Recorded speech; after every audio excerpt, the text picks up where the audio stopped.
Azadin is a soul full of scars. He walks alone, but carries the fate of many.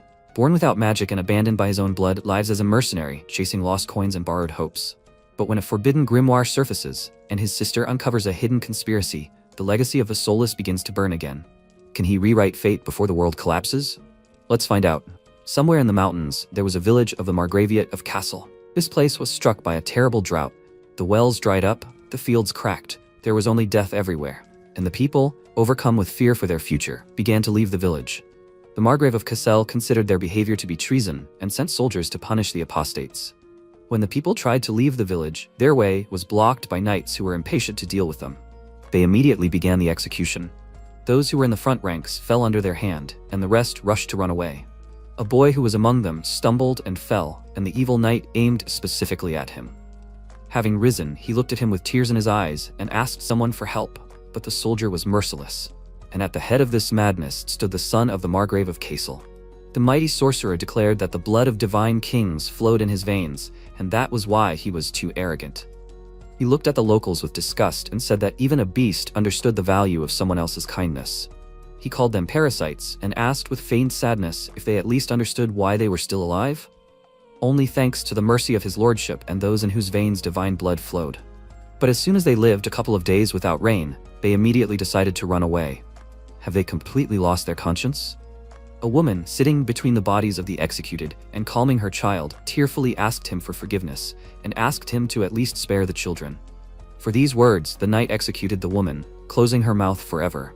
Her child, seeing the spear that killed his mother and the blood flowing down him, fell into horror and then crawled away, and his mother fell onto the dried ground. The young master clicked his tongue in displeasure and asked, "Why is she so brainless? It's so boring." And the knight apologized for his ignorance and asked what they should do to cheer him up. In response to this, he grinned, clearly having an evil idea in his mind. After that, he hung all the apostates from the tree with the hands of his soldiers and enjoyed the spectacle of parents supporting their children and wives, their husbands.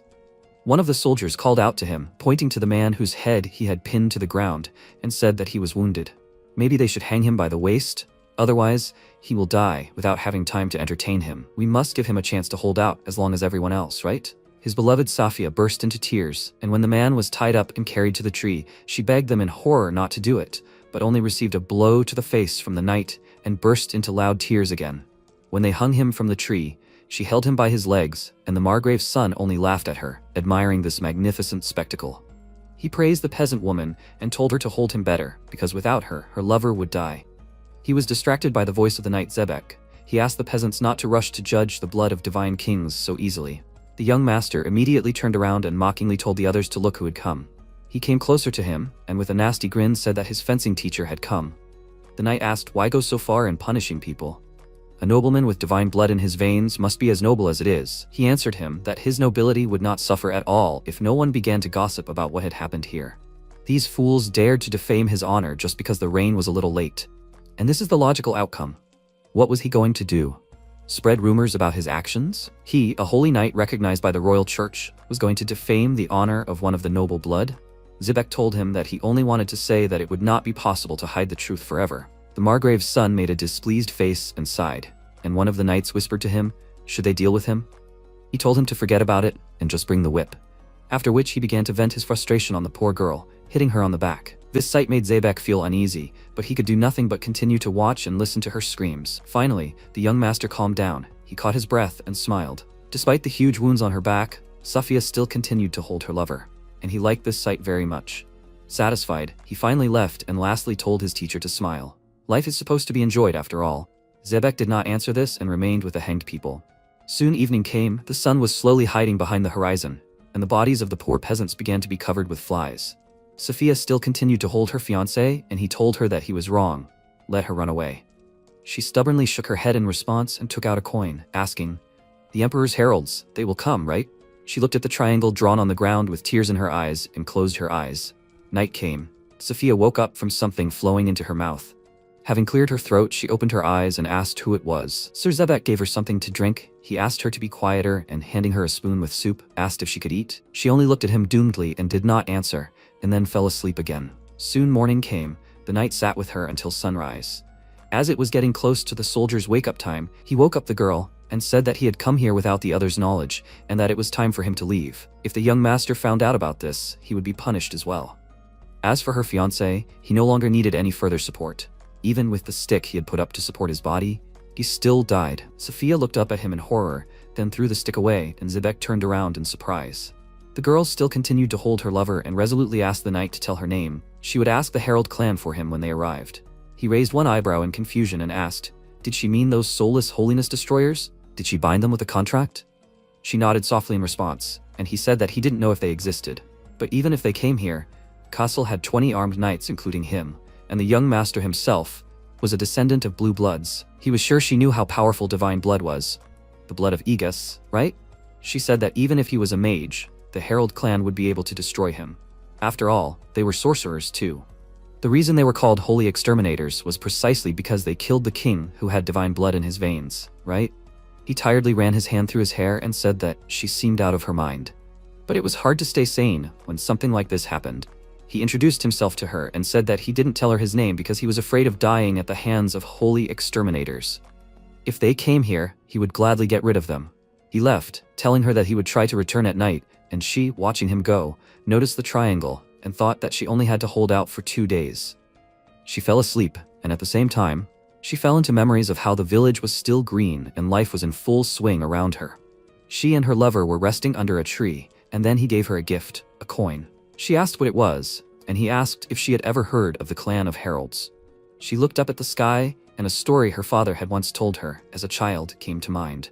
They were the very soulless destroyers of holiness. Her lover said that this gold coin was imperial. It could summon these soulless ones. Quickly looking around, he approached her and whispered to her to be careful. If this was found, the inquisitors of the royal church would punish her. After that, he playfully kissed her, and she hit him several times out of embarrassment, and then asked why he was giving her such a dangerous thing. He smiled and told her that it was just in case. If something happened to them, she needed to draw a triangle on the ground and put a coin in the center. Then the heralds would come and help her. Although he hoped that it would not come to that. But it still came to that, and Sophia continued to wait for the heralds, holding the body of her lover. Today they were just supposed to come, and she hoped that she could hold out until then. But the scorching sun, dehydration, and complete exhaustion did their job, and she fell unconscious to the ground and died next to her fiancé. Meanwhile, in the camp, the knights were wasting water, saving themselves from the heat.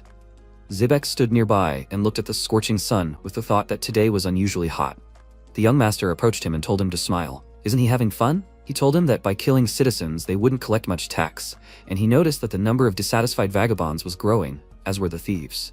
Holding back his anger, the knight clenched his fist and said that the Margrave's lands had fertile soil. Why not send people there? He asked in response. Why should those born there rightfully suffer from this dishonest rabble? They would simply ruin all the fields and run away. Zibek objected that men could be taught to till the soil, and then the Margrave's son said that they could not, however, be taught royal beneficence. Was not this what the king and the church taught them? He frowned and remained silent, and his master said that the reason why they were suffering from drought was because they had incurred the church's disfavor. Was not that the doctrine? He answered that this could be interpreted in many ways, and then he grinned and said that some were given fertile soil, while others were given drought. Sinners should be punished, and those who contributed to the prosperity of the land should be rewarded. It was all for the welfare of the people.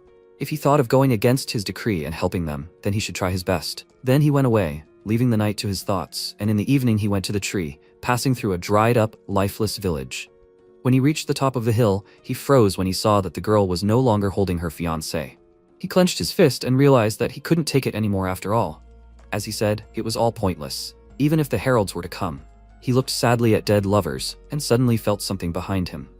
It was the main character, Azadine. He pointed his blade at his neck and threatened to kill him on the spot if he moved. Zibek wondered, where did a swordsman come from in such a godforsaken place, and with such subtle techniques? Not believing his own eyes, he asked, was he a herald? He confirmed it and asked, was he a knight or a mercenary? He told him that he was Zibek from the royal church, and Azadine smiled, deciding to clarify just in case. He wasn't his contractor, was he? For a knight of the royal church to address a contract would be a very interesting development. His words angered the holy knight, and he exclaimed, is he trying to humiliate him? The herald ignored him and thoughtfully looked at the bodies on the ground and realized that his contractor was this girl. She was already dead, so he basically got the coin for nothing. He asked the knight what was going on, and he said that if he put his sword away and took a few steps away, then he would swallow his pride and tell him. He just smiled in response, and then turned into a black haze and moved several meters away from the knight in a second. Because of this, Zebek was very surprised and thought, is he really a phantom? MC hit his sword and asked, does he really think that this will make it harder for him to attack? But he will still do as he asks. Since he is a knight of the royal church, that means he is brave enough. The knight asked him if he was a magician, and he told him that everyone in the Herald clan was a magician except him. Then Zebek frowned, not believing him, and asked if he meant to say that it was not magic. He told him that in fact it was difficult to distinguish magic from superhuman strength. Zebek still did not understand what he meant and asked his name and what rank he was in the clan, but MC decided to remain silent. Without waiting for an answer, he reminded him that he had told him his name, and then the guy bowed slightly to him, saying that he was Azadine of the 108 Spirits, an Imperial Herald.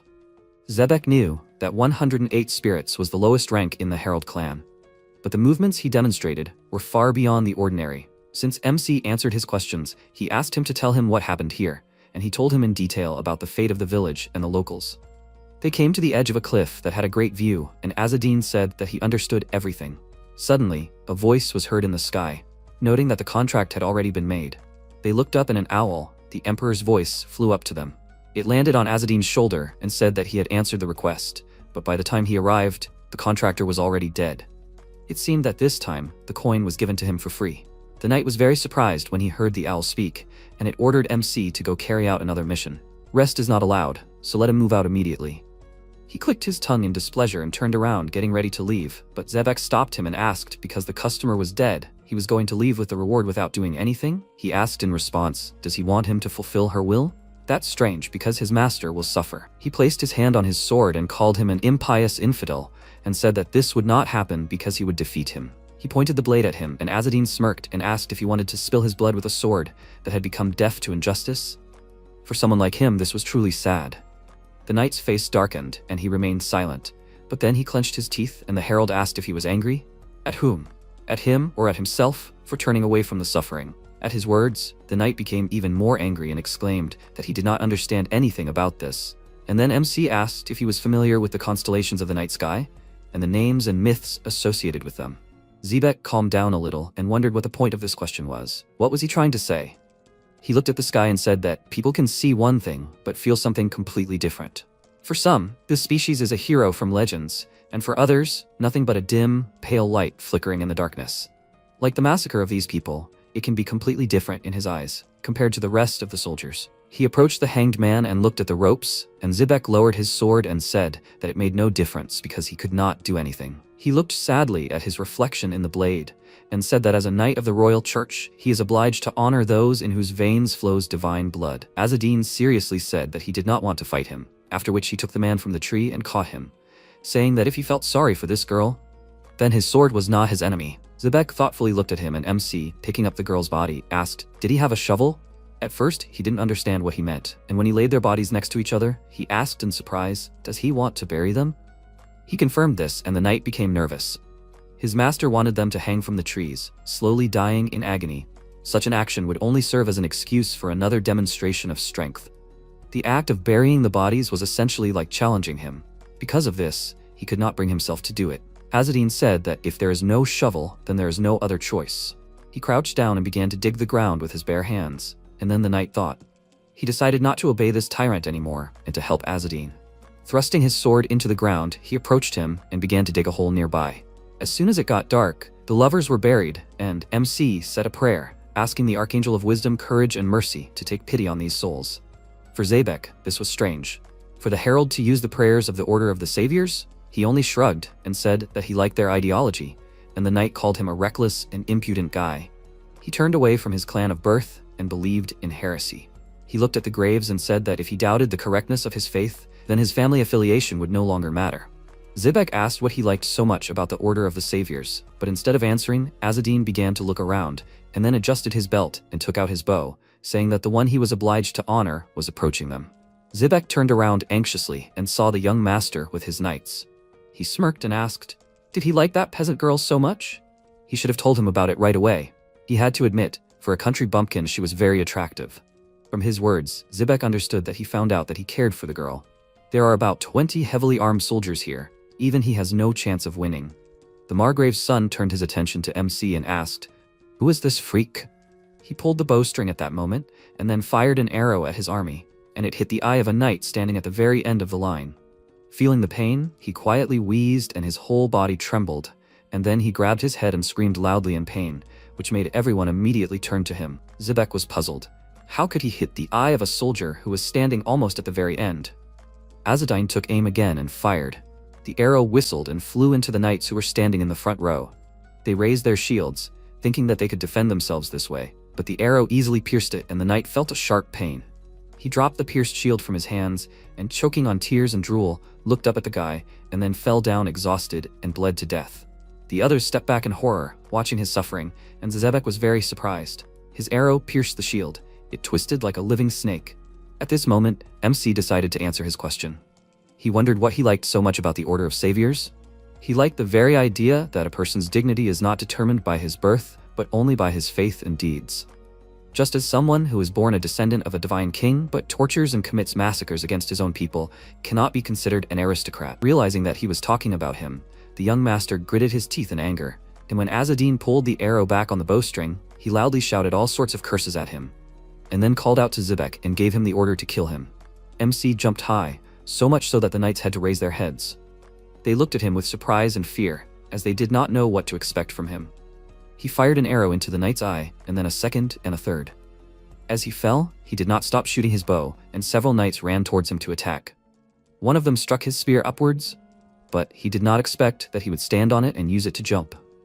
Spinning in the air, he fired several arrows at his opponents at once, all of them hitting the most vulnerable spots on their bodies. One of those arrows flew just a few centimeters from the young master's face and left a cut on his cheek, hitting a knight nearby.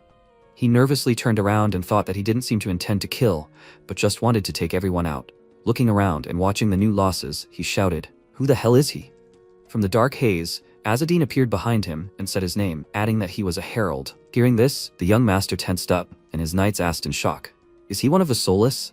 The Margrave's son immediately turned around and, noticing that he had no arrows left, ordered everyone to attack, but MC immediately hit him in the eye, causing him to fall from his horse and hit his head on a stone. After this, Azadine removed the bowstring from his bow and put it on his belt, while the young master writhed on the ground from the pain in his eye. He jumped off his horse, and one of the knights decided to attack him from behind, but he quickly reacted and jumped aside, dodging the blow, and then he hit him in the eye. The man screamed loudly in pain, and MC, raising his sword, said that he had reduced their number with his arrows. If they had enough courage, then let them attack. They surrounded him, but did not dare to attack first, and then a great idea came to him. He plunged the sword into the knight's groin, and everyone else became very nervous, not understanding why he was doing this. He looked back, and the knights shuddered in fear, realizing that he was now going to deal with them too. After that, their cries were heard, and the owl sat on a tree and just watched. Soon all the knights were no longer able to resist, and Azadine, stepping over them, went to their master, who was trying his best to hide. He asked, was he probably waiting for him?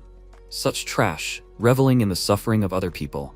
The nobleman got scared and turned to him, directing a bright flash of light at him, and one of his knights called out to him and said that he was going to go blind. MC didn't care about this light. It was understandable why, and the young master exclaimed that this was his magic, proof of noble blood, which he could never compare with. Azadine did not let him finish, striking him with his sword, and at first he did not even understand what happened. When he felt something wrong in the groin area, he looked down and clenched his teeth. Blood flowed from that place like a stream, and then he finally felt pain and screamed loudly, clutching his causal place. He burst into tears and asked Azadine what he had done. He grinned in response and asked if he had gone mad. Why ask what was obvious? He grabbed him by the hair and he, horrified, asked him not to do it. What did he want? Money? Women? Maybe swords? He would give him anything. He was a descendant of the sacred Aegis, a holy family. MC said that unfortunately for him, he was a destroyer of holiness, a herald. He realized that he would not be able to get mercy from him and called out to Zebek, asking what he was doing. Let him help him. He said that he saw nothing, and the Margrave's son screamed loudly in despair. He was an aristocrat from a holy family, and he had betrayed him for the sake of these pathetic commoners. Azadine thoughtfully said that he had enough strength to continue living. He looked at him in horror, and MC, pointing the knife at his eye, told him to keep thinking positively. He thinks he especially needs it. After that, he struck and a loud scream was heard. The young master lost his second eye and passed out from the pain shock, and Azadine looked at the corpses around and said that his contractor was already dead, but he guessed he took care of everything. The imperial law was upheld. Because of everything he had done, Zebek was not going to let him go without a fight and pulled out his sword, saying that he was a knight of the church and the king. In the name of the law, he mentioned, he cannot let him go. And it does not matter that he did the right thing. He prepared for battle, and MC, throwing the knife on the ground, noted with a smile that he did not look like a typical knight from the royal church. Taking this as an insult, the knight became very angry, but he, on the contrary, praised him. The other knights of the royal church were just scum who had been kicked out of the house to settle the inheritance. Zebek wanted to say something, but he interrupted him and, dissolving into the haze, asked, did he think he could keep up with him? Sir Zebek became wary, and then Azzedine left, telling him at last that they would meet again if fate brought them together. He left behind only the wind, from which the knight had to cover his face. When he opened his eyes, he realized that he was no longer anywhere, and looked around with the thought that no one could defeat Azzedine from the Herald clan. They were the only ones who suffered losses from this skirmish. Scum who had been kicked out of the house to settle the inheritance. But he was not mistaken, this applied to him too. He looked at the sky and chuckled, quietly saying that his chest ached from this. That same morning, the villagers came to the Margrave of Cassel to beg for an exemption from taxes this year. They fell to their knees before him and bowed their heads, begging him for mercy. All these people were runaway nomads who had lost their homes and starving vagabonds, no different from the living dead. They had barely escaped from monsters and robbers, and paying taxes would simply destroy them. His words clearly did not please their cruel lord. He said that they should be ashamed. In that case, they would also have started begging for food. The man became very nervous and looked up at him, asking for mercy. They were in a hopeless situation. The count said that nothing would change the inferior blood in their veins, but since they insisted so much, he would give them an indulgence. They looked up at him hopefully and asked, was he serious? He confirmed this and said that he would do it on special conditions, and that if they were not met, they would all die. There was silence in the hall. The people looked at each other, hesitating, and the count, noticing their hesitation, used magic and told them not to be afraid.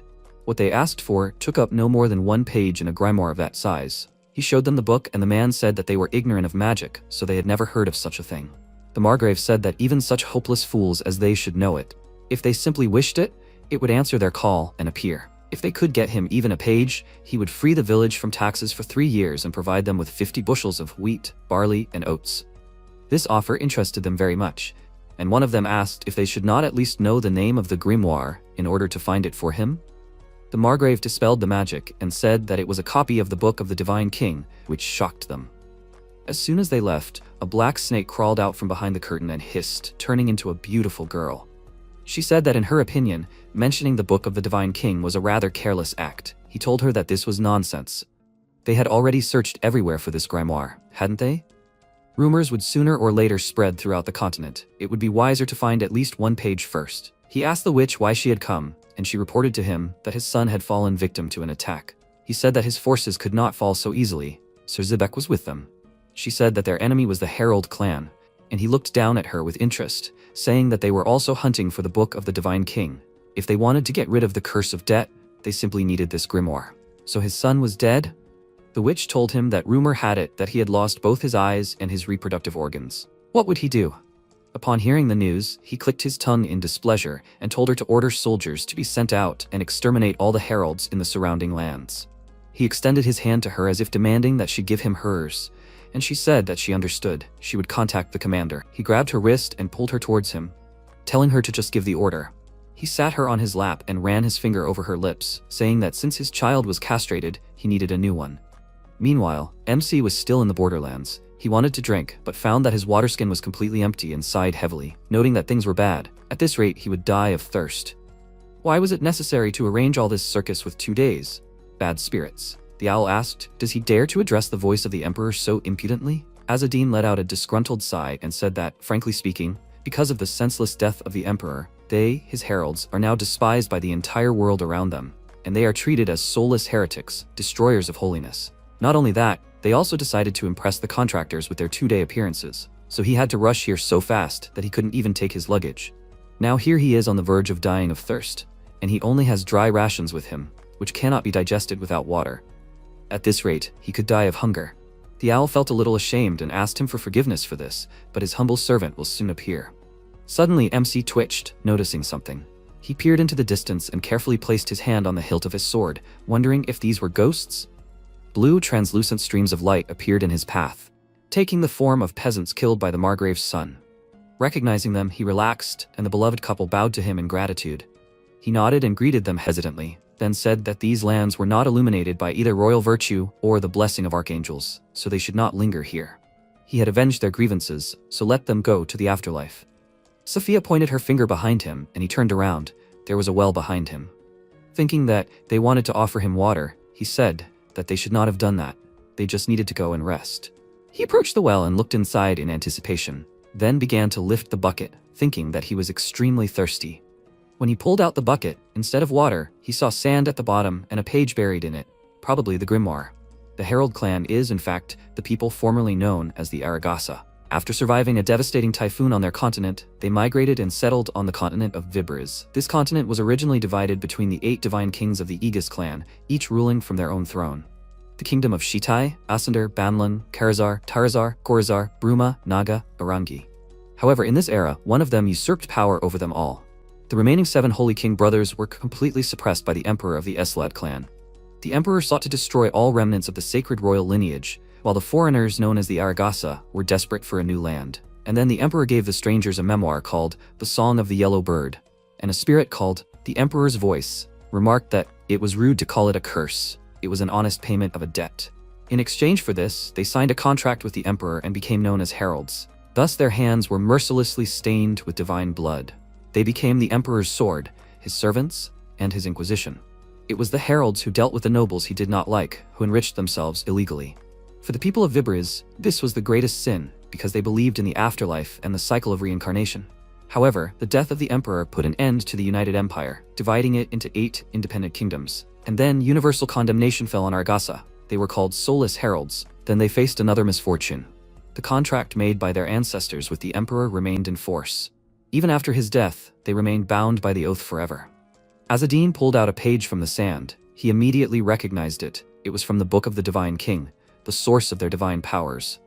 Noticing that the spirits were disappearing, he thanked them and told them to rest in peace. Then examined the page and asked if he took this thing, could it free him from the debt curse? The emperor's voice noted that it was rude to call it a curse. It was an honest payment of a debt. MC rolled up the page and said without much joy that it just fell into his hands. So fate exists. The owl said that he did not seem very happy. Isn't this what all heralds dream of? In order to be freed from the debt curse, they need to fulfill a debt in the form of services totaling 100,000 gold coins and receive the Book of the Divine King. Azadin said that this is the ultimate goal of all heralds. He is afraid that it will start to spread throughout the world. The main reason why the Book of the Divine King fell apart into pages is his father. He went on, whining about how thirsty he was, and at that time a suspicious girl, Medium, was watching him along with her friend. She peeked out from behind a rock and said discontentedly that it was he, the son of a traitor to the clan, a mediocrity, a weakling and a dumbass. She turned to her friend Ismail and asked if he really was incapable of magic, as they say. Is this his curse? He hesitantly told her that he did not know about the curse, but he definitely could not use magic. She chuckled and said that according to rumors, he wet the bed until he was 8 years old and could barely even pull a bowstring. How could he possibly fulfill his duty as a herald? The boy became slightly nervous and suggested that she return home.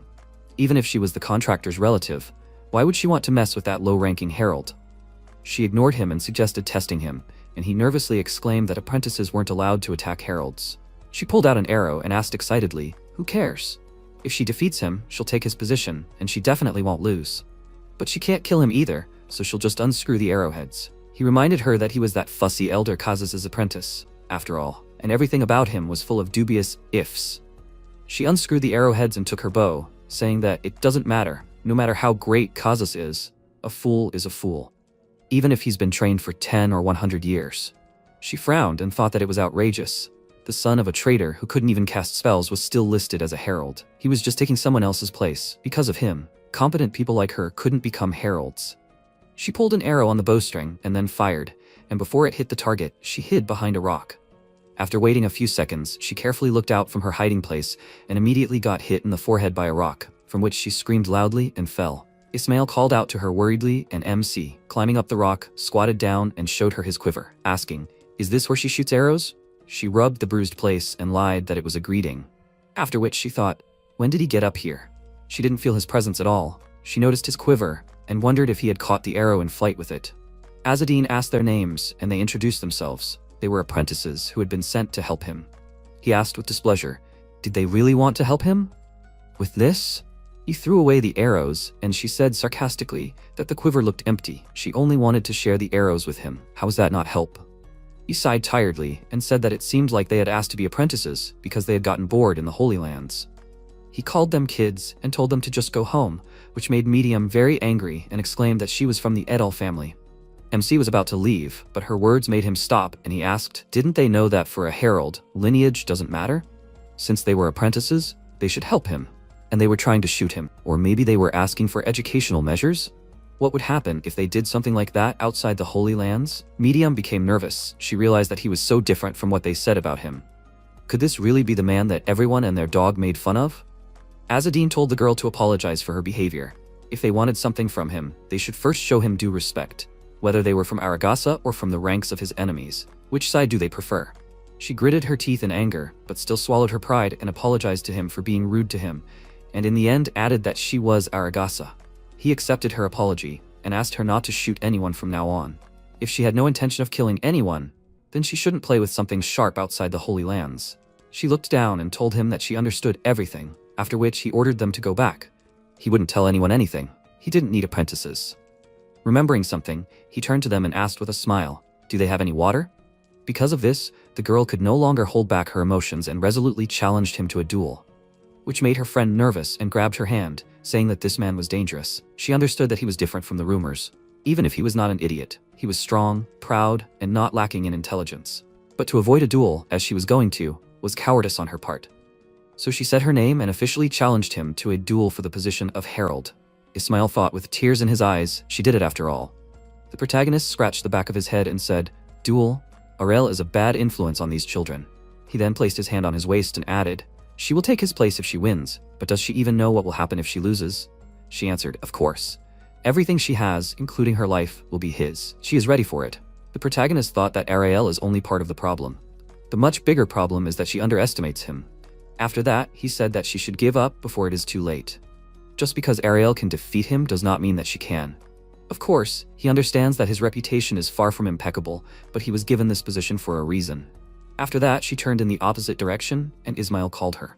She stood at a sufficient distance and shouted.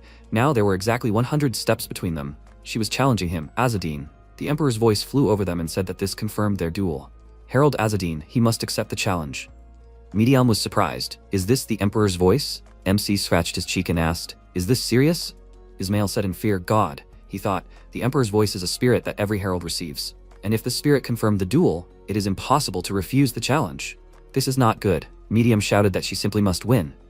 After some time, Azadine took the wineskin from Ismail's hands and drank the water. Ismail, biting his lip, thought, what is going on? An archer's technique worthy of a true warrior, where he sacrifices accuracy for the sake of increasing the throwing speed. This was clearly a unique technique of the Aragas. Not long before, the protagonist placed several stones on a taut bowstring and abruptly fired it straight at his rival. She clenched her teeth, turned around, and then created a magic symbol in her hands, forming a barrier around herself. The protagonist continued to shoot and she continued to defend herself. The next second, a projectile flew very close to her face, and she managed to move her head to the side. Ismail thought that he could not use magic, and he used the art of the yellow crane? How is this possible? Not to mention, with these thoughts, he remembered how Medium stood tensely, holding her sword in front of her. Dodging another projectile, she resolutely ran forward and shouted, here. She was approaching a small stone hill from which the protagonist jumped out. She thought, great, her prediction came true. She shouted that she caught him, Azadine. Then she swung her sword and cut Azadine's shadow into 2 parts. Then she asked in surprise, what? Ismail shouted, from behind. She turned around abruptly, creating a magic symbol in her hand, but at that moment the protagonist grabbed her hand and swung his fist, saying that it was over. She was horrified, looking at this, and then he delivered his blow, and she flew into the stone hill with such force that it was covered with cracks. Ismail shouted, Azadine. He thought, how dare the descendant of a traitor do this to the descendant of the noblest blood? After that, he ran straight at him and shouted, oh, he is a pathetic idiot. This is unforgivable. The next second, the Emperor's voice said, the duel is over. She challenged Azadine to a fight for his place and lost to him. Now her fate is in his hands, and Ismail, because of his willful interference in the course of the duel, now he too becomes the property of Azadine. In the present, Medium was shaking with anger. She reached for her blade and frowning, put it to her neck. Ismail, perplexed, called her. And the next second, the protagonist, throwing a stone, knocked the blade out of her hand. The weapon fell to the ground, and he calmly said that he knew that she would do something like this. Ismail continued to call her anxiously, and she desperately knelt down. MC said, "Young lady, the loser of the duel does not even have the right to die. Now she can only die when he allows it or after his death." She challenged him without knowing such things. Tears appeared in her eyes, and he thought, what a child. After that, he closed the lid of the wineskin and threw it to Ismail. Getting up from his seat, he added that he believed that was enough for the lesson. They were dismissed. They, perplexed, asked, "What?" He replied that they would pretend that the duel never happened. It would not be good if their recommendations included such information. After a while, the protagonist walked forward. The newly made partners followed him. And he said that he had already said that he did not need subordinates. He had freed them, so they should go back to the sanctuary. Medium was indignant. Why? He received a beautiful trained girl as a subordinate, and he would just give her up. Ismail, blushing with shame, asked her to stop, but MC said that he did not know about the beautiful one, but if she was as talented as Ral, she would not lose. In a world full of men who like young girls, and many cultures where early marriage is allowed. Next time, she should think twice before challenging someone to a duel. Honestly, it would be better not to challenge anyone at all. If she wanted to eliminate someone so much, she should just finish him off while he was sleeping. Ismail thought that he was much more talkative than he expected, but at the same time it seemed that he was genuinely worried. The next second, Medium said, "This is something new." She smiled, and Ismail shouted in confusion, "What? A contract of service. The Emperor and the Aragases give each other what is required of them. But whoever betrays will face a terrible death." The contract, which was once a symbol of loyalty and honor, became a terrible curse after the death of the Emperor. But even after his death, the terms of service remained unchanged, obliging the Aragases to serve as heralds of the Emperor forever, creating a vicious circle of subordination. The oath began to show signs of destruction when the Herald clan intervened in the battle for the throne of the Kingdom of Tarazar. And only Aragases successfully won this battle, receiving a copy of the Book of the Divine King. However, one infamous traitor stole the book and disappeared. His name was Acre. One day, while guards were looking down on him from a cliff, one of them told him to give him what he had stolen. If not, the curse would kill him. He had to hand over the copy of the Divine King's book to them, or he would face the worst torment of his life. The clan threatened Acre in every way imaginable and unimaginable.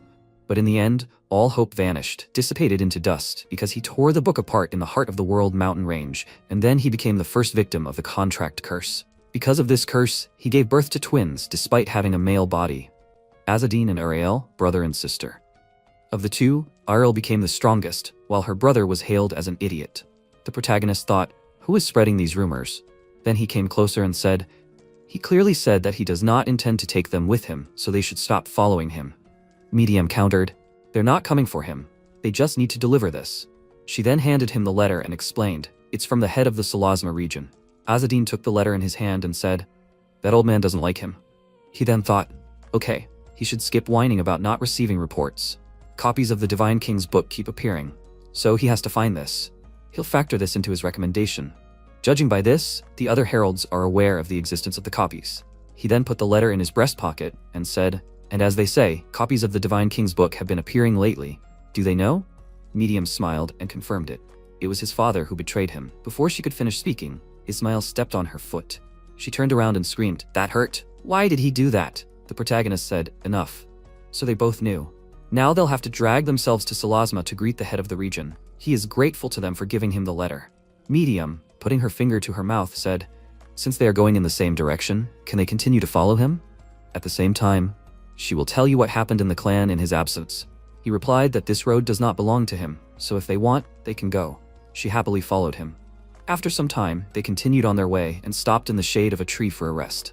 MC, stretching his hands, said that it was time to wake up. After that, they continued on their way, and he noticed that there was a stream in front of them. Everyone got water, and at that moment, bandits approached them. One of them shouted, who gave them permission to remove water from their stream? The protagonist replied that he did not intend to fight them. What do they want in return? The man grinned. Everything they have, of course. The protagonist asked, just in case, are they not considering a compromise? He replied, he talks a lot for an adult. His comrade added, what is this mask for? What kind of clown is he? And then the man put his hand forward and ordered, take the girl alive, kill the men. His subordinates accepted the order, and after a while they were sitting on their knees and begging for mercy. They are innocent people. Ismail asked, aren't they bandits? The man put his hand to his chest and explained that they were just recruits. The son of the Margrave of Kassel, by force, basically. Now he's agitating people left and right to look for some book for him. His comrade added, how are they supposed to find something they've never seen? Here they are wandering aimlessly until they luckily stumble upon noble people like them. Medium folded her arms and asked, what if they're just thieves looking for an excuse? Azadine said he doubted it. Usually neither travelers nor merchants travel this road. She suggested killing these idiots anyway, to shut them up once and for all. She reached for her weapon, and MC told her to wait. You can't kill without a reason. She screamed in surprise, and Ismail, approaching the protagonist, said, but killing them is the right thing to do. Even if they are innocent, they will leave inconvenient witnesses. He replied that he is not going to kill them for convenience. Everyone deserves a second chance. The man shouted joyfully, exactly. People's lives are very important, as expected of an aristocrat. He has such a kind heart. His comrade added, he is the best. He assures him, he and his family will be rewarded twice as much for his mercy. The protagonist approached him and told him to shut up. Ismail thought that he had often seen people who did not want to kill. But for the Herald clan, the next second, the protagonist punched one of the bandits in the face. After that, he flexed his fist and said, okay, a precise blow that can leave you with an eye.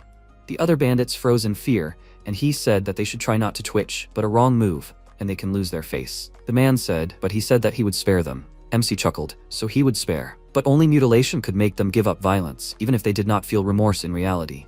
They opened their mouths, bewildered, looking at him. Mediam, watching what was happening, said, well, this will do too, she thinks. Ismail agreed with her, and then screams were heard.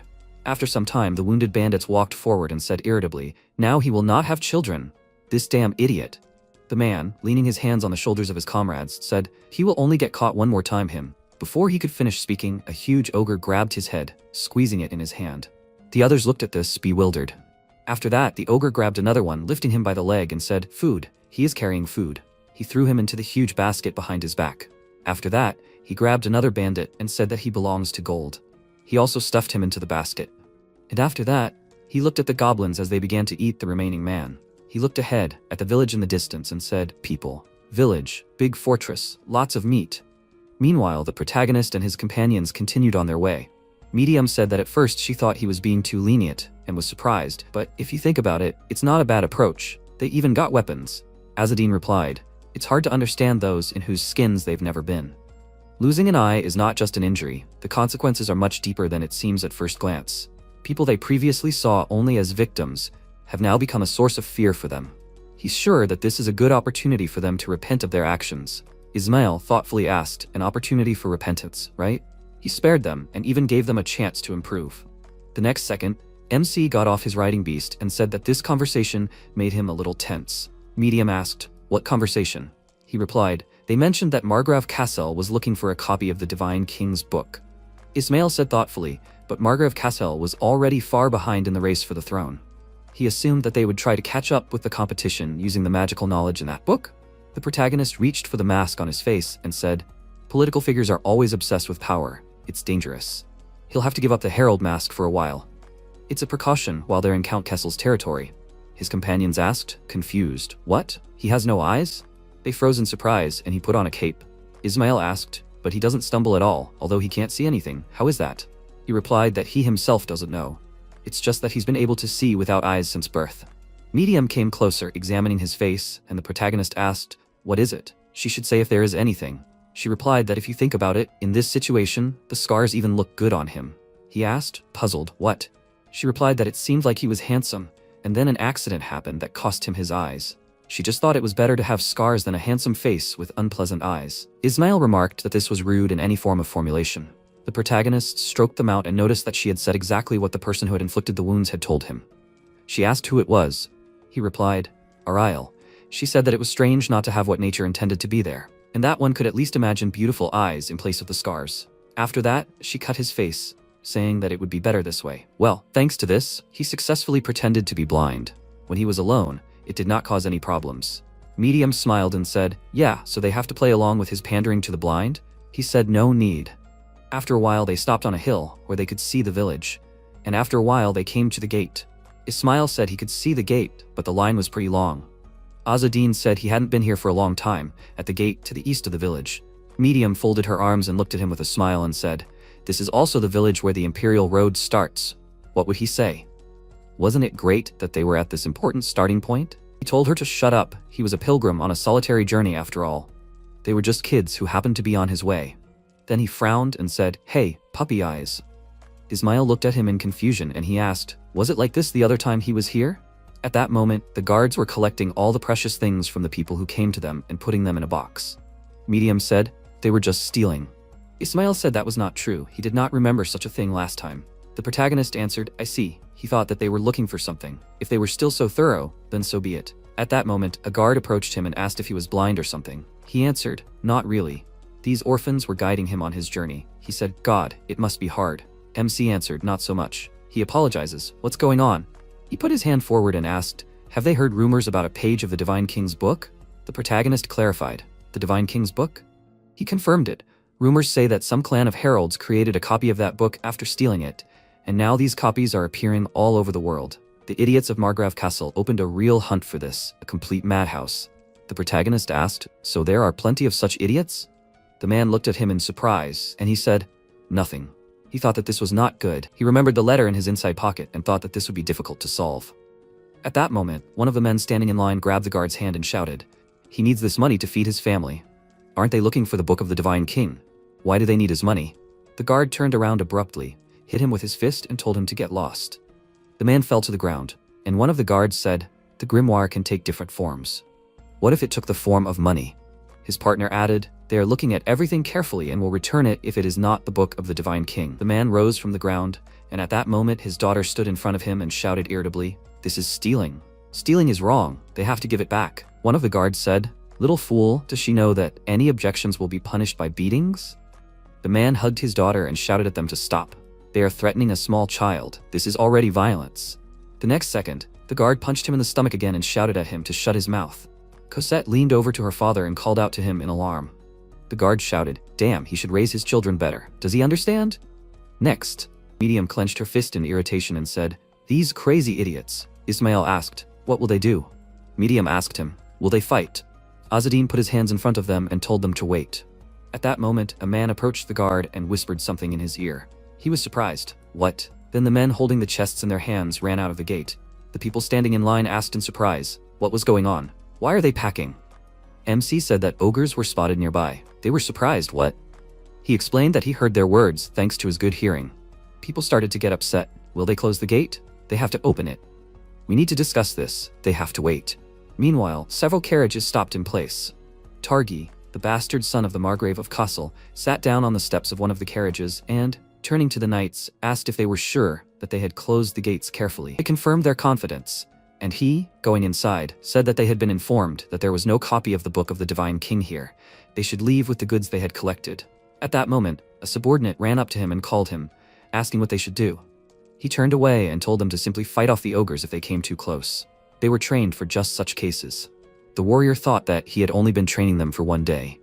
Then he said, then he should at least let the civilians outside. He would command the defense. Targi, crossing his arms over his chest, sighed, looked at him and said, he was not even a knight? What could he do? He thought, and this was said to him by a knight who would immediately disappear from his sight. Then he added, okay. Then he entrusts this matter to him. Is he satisfied? They should be leaving already. The next second, the carriages moved forward and the warrior thought, the earth is shaking. Meanwhile, the bandits, who were in the basket behind the huge ogre, were asking where they were being dragged. Will they just be eaten by monsters? They do not want to die. The man hugged his knees, his body trembling with fear, and he repeated that he did not want to die. The next second, he looked out of the slightly opened lid of the basket and saw many goblins walking forward and repeating, meat. The village protector, who was on the tower, was horrified to see the ogres approaching. Meanwhile, the people standing in line turned around and went back along the road. The woman held a lantern in her hands, and then handed it to Ismail and said that the road will become more difficult from here. Please, he must guide his uncle and sister well. He must take this, a spare lantern. In response, he smiled and thanked her, saying that he would take care of his uncle, and that she should not worry.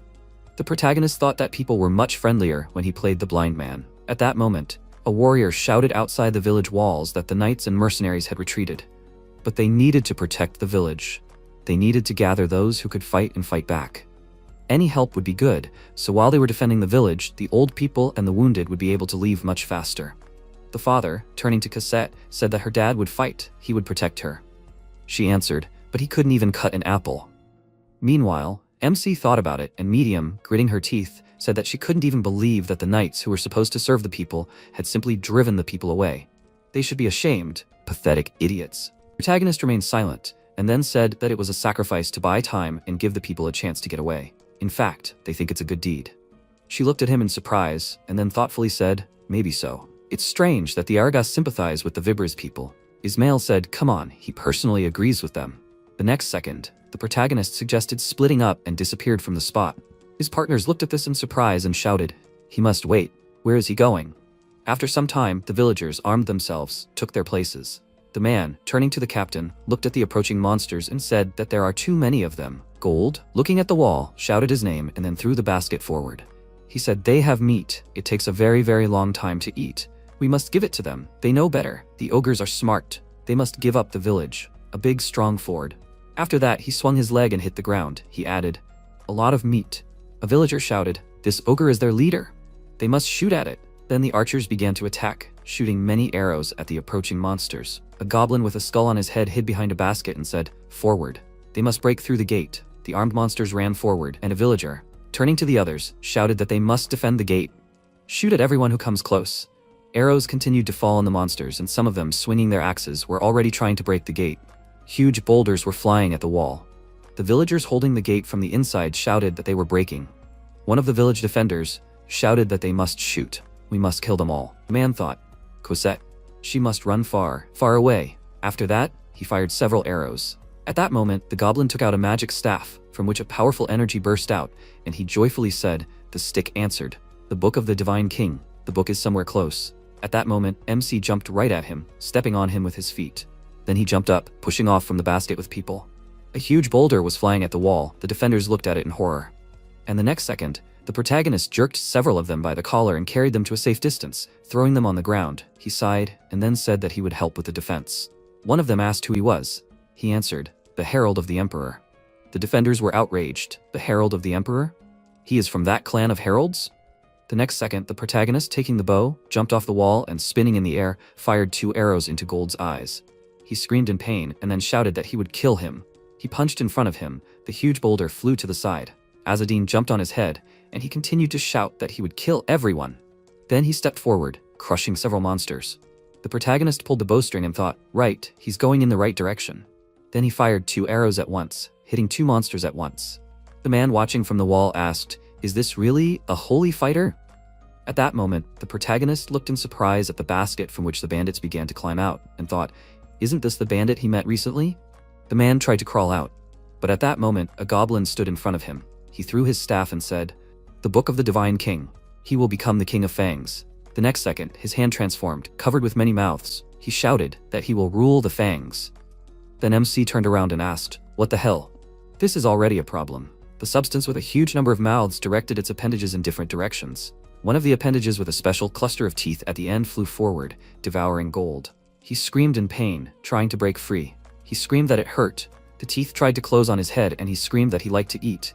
He does not like when he is eaten. Meanwhile, Azadine landed on the ground. The man said, this. Before he could finish speaking, the protagonist said that this is a divine cult, the king of fangs. The goblin was in the center of this substance, holding a staff in his hands, released a powerful beam of light, heading straight for the protagonist's chest. He put his hand to his chest, surprised, and the goblin shouted, hey, servant of the Egas. He must give him a page of the book of the divine king. If he agrees, he will die quickly and almost painlessly. But before he could finish speaking, an arrow flew past his face. He screamed, how dare he? The protagonist thought, what kind of beam of light was that? Was he pointing to a page of a book? Then another branch of the substance headed towards him, and he thought, why would these freaks need the book of the divine king? He, moving forward, jumped from side to side, dodging the toothy branches. The goblin raised his staff again and shouted, how impudent! He continued to release branches, trying to hit the main character, but he successfully dodged, and then, grabbing his sword, swung, and the next second, pushing off the ground, flipped in the air, chopping off several teeth at once. He said that such fangs were too big for his carcass. Fangs without long roots are weak in principle. The goblin shouted that he should close his mouth. He is the king of fangs. Azadine grinned. That's not true. He is a pathetic excuse for a king of fangs. He continued to chop off the branches in his path, and then noticed the liquid that got on his sword. Throwing his weapon aside, he thought that his strength could even corrode steel. The goblin continued to shout that he must die, but the protagonist, getting closer, thought that it was a shame for him to try so hard when they wouldn't even give him a gold coin for it. The next second, one of the defenders in the village shouted, fire. Many arrows rushed towards the substance with teeth. The man shouted, they must shoot. They must help that herald with everything they can. The archer, lowering his bow, said, "But helping the herald is somehow." Another man added, "If the royal church finds out, they will be persecuted as criminals." The man shouted, "The damn church spat on them from a high bell tower. Who are they to judge them?" Then one of them said that he did not want to die. The man, pulling back the bowstring, added, "They are just attacking monsters, okay? Once they've killed them, they'll decide whether to chase the herald or not." The others agreed with him. They'll deal with the monsters first. Many arrows flew at the goblins again, and the protagonist smiled, thinking that they could just give him the arrows. Then he flexed his hand and said, "Okay, now it's time for him to start." He picked up a tooth from the ground and threw it forward, saying, "Cool, that's enough." After that, he picked up some more teeth and threw them at the goblin. And he, angry, shouted, "How dare he?" MC said, "What? These are his teeth. He's just returning it to the owner." The goblin shouted that he will become the king of fangs, the divine king. He said yes, although does he know?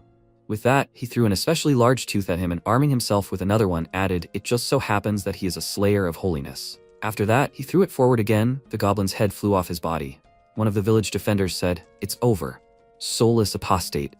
Azadine, raising his staff, turned around in surprise and putting the staff behind his back, said how rude it would be. It would be a mistake to shoot him now. The man asked what he was planning. Why did he kill these monsters? The others were screaming. It was he who always brought them. He was sure of it. Exactly. Where would they come from? No matter how you look at it, it's strange. This terrible atheist is to blame for everything. The protagonist silently raised his head to the wall. They continued to scream, "The heartless idiot." He awkwardly scratched his cheek and said that he himself did not know where they came from. They knew that he was only fulfilling his duty for imperial gold coins. Someone had simply used one to help them. They were surprised. "What?" the warrior asked. "Someone made a wish to this demon for a gold coin?" They began to discuss. It must be the villagers. But who exactly? He understood that they were at an impasse. But to make a wish to the herald? Is it someone present? The protagonist replied that he could not and did not have to say that. In response, the man clenched his teeth in irritation. The protagonist said that he would go. Okay? Or do they want to challenge for the sake of the royal church? Despite the fact that their patron of noble blood fled at the first sign of danger, the archer shouted that he should not dare to defame their faith. He replied, "Yes, and they are all believing citizens, of course." Meanwhile, the bandit who climbed out of the basket stood with his hands on the ground. He thought, "Is that all? Is it all over?" And then he was horrified, falling to the ground, seeing the protagonist. And Azadine, looking at him, thought that he survived. He said that he should be kinder since he fell for the second time in his life. After that, he pushed off the ground and climbed the wall. The warriors were scared. One of them shouted, "They must not shoot." The protagonist took several arrows and said that he needed several. "Do they mind?" And then the man thanked him. MC jumped off the wall and said, "You fool, if any zealot heard him, execution would be inevitable." After a while, he ran forward at a rapid pace, pushing off the ground. The emperor's voice flew next to him and asked him, "A gold coin?" He lied without batting an eyelid. He replied, "Well, otherwise they would tremble for their skins for the rest of their days, working off their debt to him." The owl asked, "Doesn't it make him angry?" He defeated the monster right in front of their eyes. They treated him like that. He replied, "Humans are weak. They were also nice while he pretended to be blind, so they deserved his gratitude." But how tired he was. Not only did he make a useless journey here, but he also didn't get any coins. What bad luck. Then he saw the light in front and said, "Here are the children." He ran up to them, and Ismail, holding a torch in his hands, happily said, "Azadine, he's here! A copycat? He defeated a copycat of the cult king?" The protagonist replied that he wasn't that strong. Then he looked down and added, he spent his strength, but didn't even get any coins. The protagonist said that Medium had recently said that helping others and protecting people is wonderful, and life without beauty is boring. After that, he put his cape back on and Medium, smiling, said that Ismail was just a boring guy himself. He desperately called her, and then Azadine said, "Okay. It seems they got out successfully. Did those people just let them go like that?" Medium said that at first they tried to dissuade them, but they insisted that they could handle small monsters. After that, they left him alone. Ismail added that they were kind people. They even gave him torches with them. Although, if they knew that they were from Aragos. The next second, Medium put her hands on her waist and said with a smile that it was all because she was beautiful. MC sighed and asked, "Is that true? Not because she was still a child, but because she was beautiful?" "Of course." She shouted in irritation. She was already 13. There was a queen her age in the north. Then he extended a staff to her and asked, "Does she recognize this?" She took it in her hands and asked, "Is it a magic staff?" The protagonist explained that it was with an impersonator. She said that she would have to work hard to research this thing, and now she was completely exhausted. Then she looked at him and, smiling, asked, "Does this mean he recognizes her as his assistant?" He asked, "Is it so difficult to do a favor for a fellow countryman?" She said that in that case, she wants a favor in return. He answered, "Okay, then she will examine it tomorrow." After that, he climbed up a tree branch, and she asked, "Where is he going?" He replied that he had to hurry. They had to go with him. Medium wondered, where was the hurry? Meanwhile, the people standing in line continued on their way. MC appeared from behind a tree. The woman turned around and asked how he got here. The children went to look for him. He replied that he had lost his way a little. But they were smart children. They would catch up soon. More importantly, the sounds of Victoria's shots were heard from the village. She was surprised, and he added, they remembered he had very good hearing. It seemed that they could safely return to the village. Can they give some kind of signal from here? Like a lantern? She thought about it. At that moment, the old man pointed his finger forward and shouted, "There!" They lit the lanterns on the gate. The defenders of the village really succeeded. The others began to rejoice and said that they needed to send a small group to check. The woman turned around and said, "Good." Not seeing the main character, she wondered, where did he go? At this point, he was already running forward and said how lazy he was to do this. It seemed like he would fall asleep if he just lay down for a second. Then he saw smoke rising from behind the mountains and asked what kind of smoke it was. A few moments later, he was at the right place. He saw several tents with a fire in the center. One of the knights said, "Drought, ogres, and the Margraves still only cared about some book, not his people." It seemed like this place was doomed. They just had to do their job and get out. Well, he wouldn't mind if they were hired for a longer period. They would earn more. The protagonist thought, it seems like this is a camp of escaped idiots. He noticed a box with items and thought that he was just about broke. The Emperor's voice said that this was the jackpot. He thought, indeed, money would come in handy. Traveling is an expensive thing. After a while, Targi shouted furiously, were they really making fun of him? How could they steal the supplies? Why did he hire them? The warriors tried to explain that they were attacked. They hadn't even had time to recover. He called out to the heretic and nervously asked if he was going to keep quiet. It was his responsibility. He, eating an apple, answered with a serious face that since he said so, it was his fault. Targi noted that he would cut the pay of these two. Would he have any objections? The heretic stood up and replied that everything was as he wished. But now his thing was gone. This was clearly not an ordinary thief. He asked what had been stolen from him. The man said that he couldn't say. Targi turned away and noted that it was nothing important. Well, to hell with the item. The heretic approached him and said that this petty thief would probably settle in the nearest settlement. Let him, please. Send a search order there in his name, he exclaimed with displeasure. What was he talking about? The nearest settlement is a station village, isn't it? Aristocrats rule there. It will be difficult. And anyway, why does he need it? Is he really trying to tell him what to do?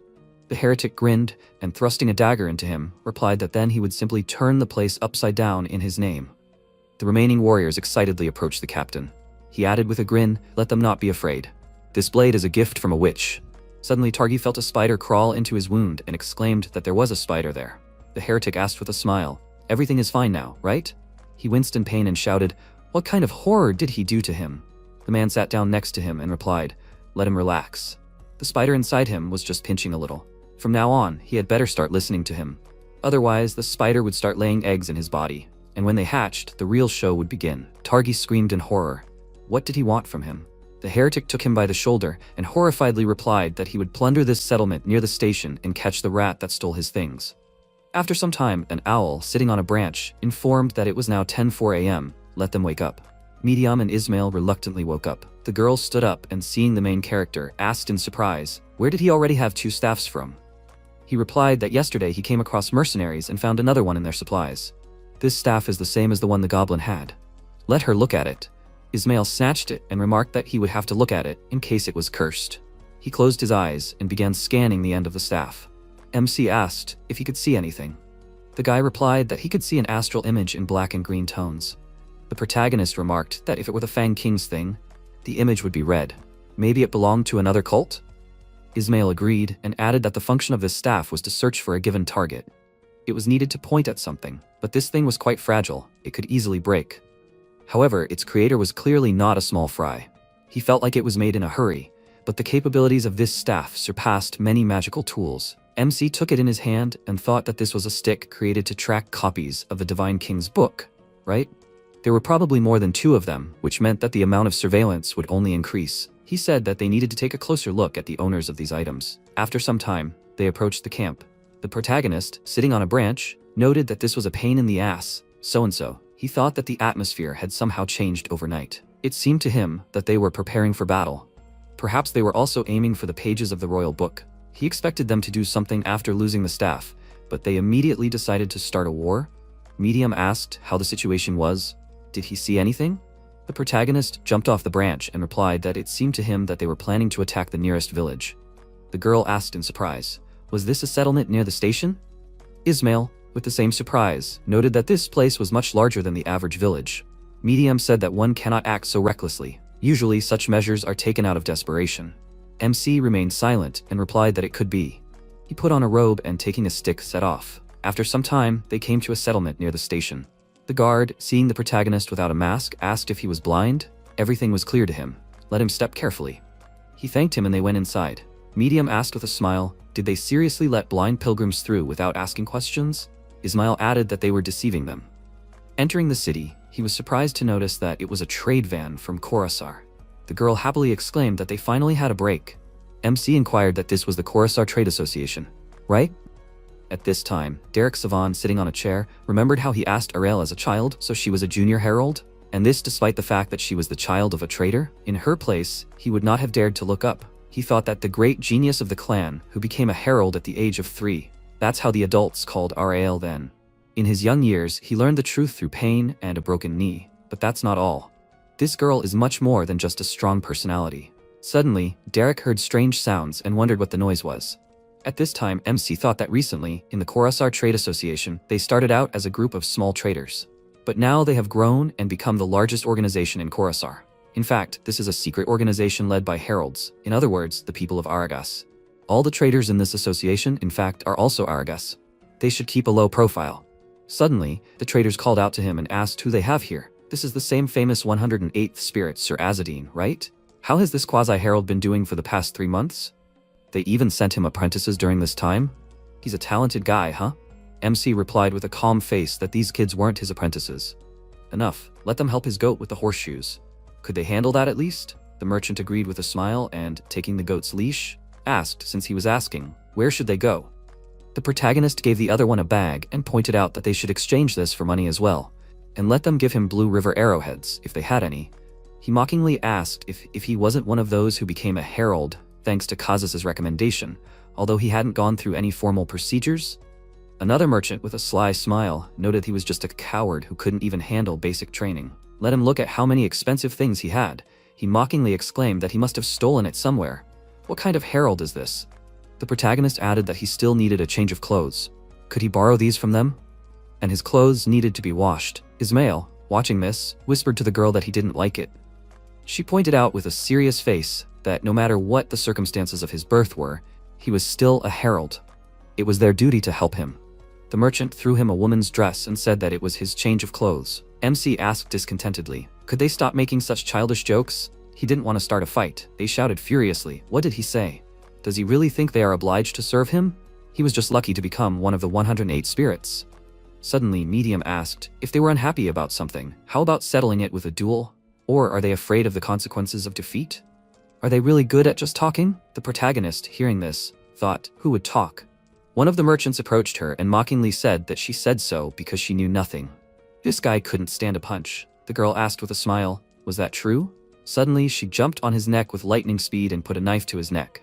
He asked in fear, what was this dove doing? Medium asked, did he really not understand the situation he was in? She was the heiress of Edel. How dare a pathetic servant treat her with such disrespect? Do they have something against the Herald of Azadine? Let them come up and confirm their mockery with actions. They say that he couldn't stand a punch, but no way. Do they look down on the Herald? Have they completely forgotten their duty? Suddenly, Derek came with his guards, hearing the noise. He noted with a smile that it was getting hot in here. They hadn't seen the main character for a long time. He agreed with a calm face. The guy called out to the girl and asked her name. Medium, sitting on the merchant's neck, introduced herself. He introduced himself with a smile and said that he apologized for the behavior of his subordinates. Couldn't she limit herself to that? He didn't want the guys to run around and spit blood later. She let go of the guy with displeasure and jumped off him. The merchants, watching this, exclaimed irritably, and now they're spitting blood. Derek called out to them and said that they should get on with their job responsibilities, and Azadine should wash up and come back. They should at least have dinner together. MC agreed and wondered what was the point of all this trouble. After a while, he washed himself and, drying himself with a towel, thought that he had lain in the bathtub and immediately felt like a human. Ismail, sitting next to him in a barrel of water, called out to him and asked why he hadn't told them anything. No matter the circumstances of his birth, they should at least respect Ariel. his blood sister, shouldn't they?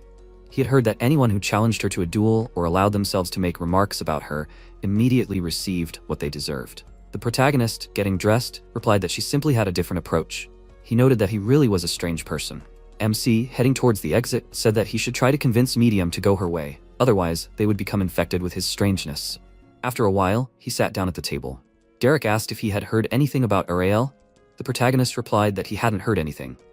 He wondered if he was still thinking about her. The boy asked with displeasure, is he not worried about his older sister at all? The protagonist pointed out that, given her skills, she is not someone to worry about. Derek said that this is unbelievable. He came here and started a squabble with the association members. It is time for them to talk about the results. The MC replied that he is doing his job well. He earned gold coins, at least. He said to forget it. He is talking about the real deal. How about attacking another trade association to keep them in check? The protagonist refused, and taking out his staff, replied to let him take a look at this. Had he seen anything like this before? Derek agreed and noted that the divine bishops of the cult used this to search for the pages of the Divine King's book. The daughter of the Edel clan delivered a letter from the regional leader, if he understood correctly. Is that what she was called for? The protagonist replied that he thought everyone already knew. He agreed and added that if he wrote reports to the regional leader more often, he would not be left in the dark. In any case, these staves are not a bad catch. Although even better would be pages or copies of the Divine King's book. MC reached for the apple and replied that he had that too. It seemed to him that the other heralds were returning empty-handed, right? Derek grabbed his hand in horror and exclaimed that he should hand over the book fragment to him immediately. Did he really mean to say that he did not trust them? They could protect the book fragment much better than he could, with his weakness. The protagonist replied that it would be too expensive for him. One of the Margrave's bastards with his mercenaries was already rushing here. And there was a cultist among them. He nervously asked if he really thought they could not handle it. He may be weaker than Aurel, but he was a former herald. The protagonist noted that this was the problem. Doesn't he think that suspicions might arise if an ordinary merchant suddenly shows strength? Derek exclaimed that it doesn't matter. But protecting the page of the Divine King's book is very important, and he is much weaker than Aurel. MC answered discontentedly that it was like that in childhood. He thought that back then, he was not Aurel's equal. He has become much stronger compared to those times. But now she is the strongest among their clan. She has countless followers. He has not seen her for a whole year. It is difficult for him to even imagine how much stronger she has become. The protagonist added that, one way or another, he himself will hand over the page of the book to the regional leader, for the common good. Derek discontentedly put his hands on the table and exclaimed that he is an arrogant jerk. He is actually his senior. Suddenly, a servant ran into the room and reported that they had problems at the eastern gate. Earlier, at the checkpoint at the eastern gate, the guards noticed Targi and his troops. One of them shouted, "Let them stop. There are too many of them to let through now. Let them set up camp nearby and come back tomorrow." He got off his horse and grinned, saying that he was doing a great job. Let him take that as a token of gratitude for his hard work. Jiran suspiciously noted that he was putting him in an awkward position. He was a knight too. Targi replied with a smile that if anything went wrong, the only thing they could get was a priest in the church, so they were in the same boat. The guard said that since he said so, it must be him. Without listening to him, the heretic instantly plunged his sword into his head. Targi asked excitedly, "Why kill?" He replied that they would have fun. What kind of raid was this, if even that was not allowed? The guy nervously shouted, "Why make life difficult for yourself? There were as many as 3 gates here." The heretic calmly replied that he did not care. He looked at his hand and, blowing the spiders towards the guards, destroyed all the remaining ones, and then noted with a smile that he was full of strength. Targi said excitedly that he was a heretic of the cult. The heretic noted with a grin that he had been thinking for a long time. They needed to work together. This was a very profitable partnership. He would get the book of the Divine King, and he would be able to take revenge. He, using his magic, made him writhe in pain and said that he had no choice. Let them not let anyone out and catch the rat alive. The infected guards immediately rushed to search. After some time, a group of people gathered to leave the city. One of them saw a crowd near the gate and asked what was going on. The guy answered that these guys forbade them to leave the village. He exclaimed irritably, "Why can't they?" The infected guard replied that it was because he said so. The man nervously noted that they had no right to stop them. Let him step aside, he is leaving. They are just ordinary mercenaries. Suddenly the infected guard grabbed him by the head and lifting him into the air, said that he had already told him no one would come out. Not a single living soul. But something is strange, he is hungry. The monster opened its mouth to eat him, when suddenly an arrow flew into it. The main character instantly appeared, who destroyed the infected guard and, seeing the spiders on the sword, said that they were followers of the Spider Queen Atra. All the men began to run away in horror. Medium called out to him and asked if he had defeated him. MC replied that this was not so. This was just the beginning. Let them go to the tents and stock up on food and water. Ismail asked in bewilderment, did they have to do this right now? He irritably agreed and shouted, do they even know how many people were killed by starvation? Suddenly, the girl called out to him and warned that there was danger behind him.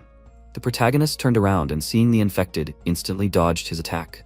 The opponents started walking towards him and saying that they wanted live meat. The protagonist wondered in surprise, was it still moving? Even in this state, the spiders must be controlling his nervous system.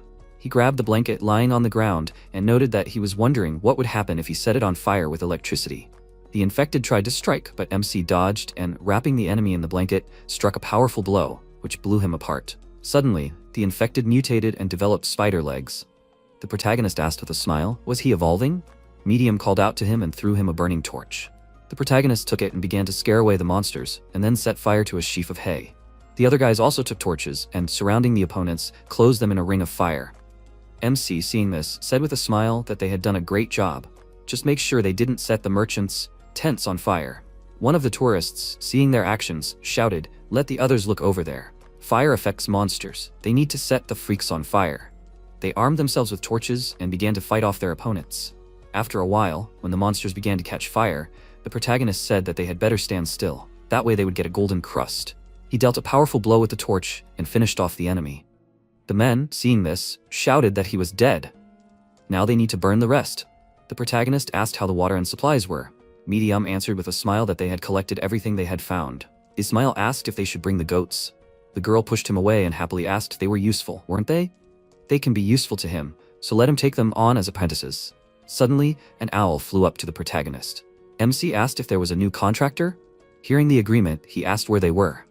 The owl replied that they were in the west, but they had just breathed their last. The protagonist nervously ordered them to get ready to open fire.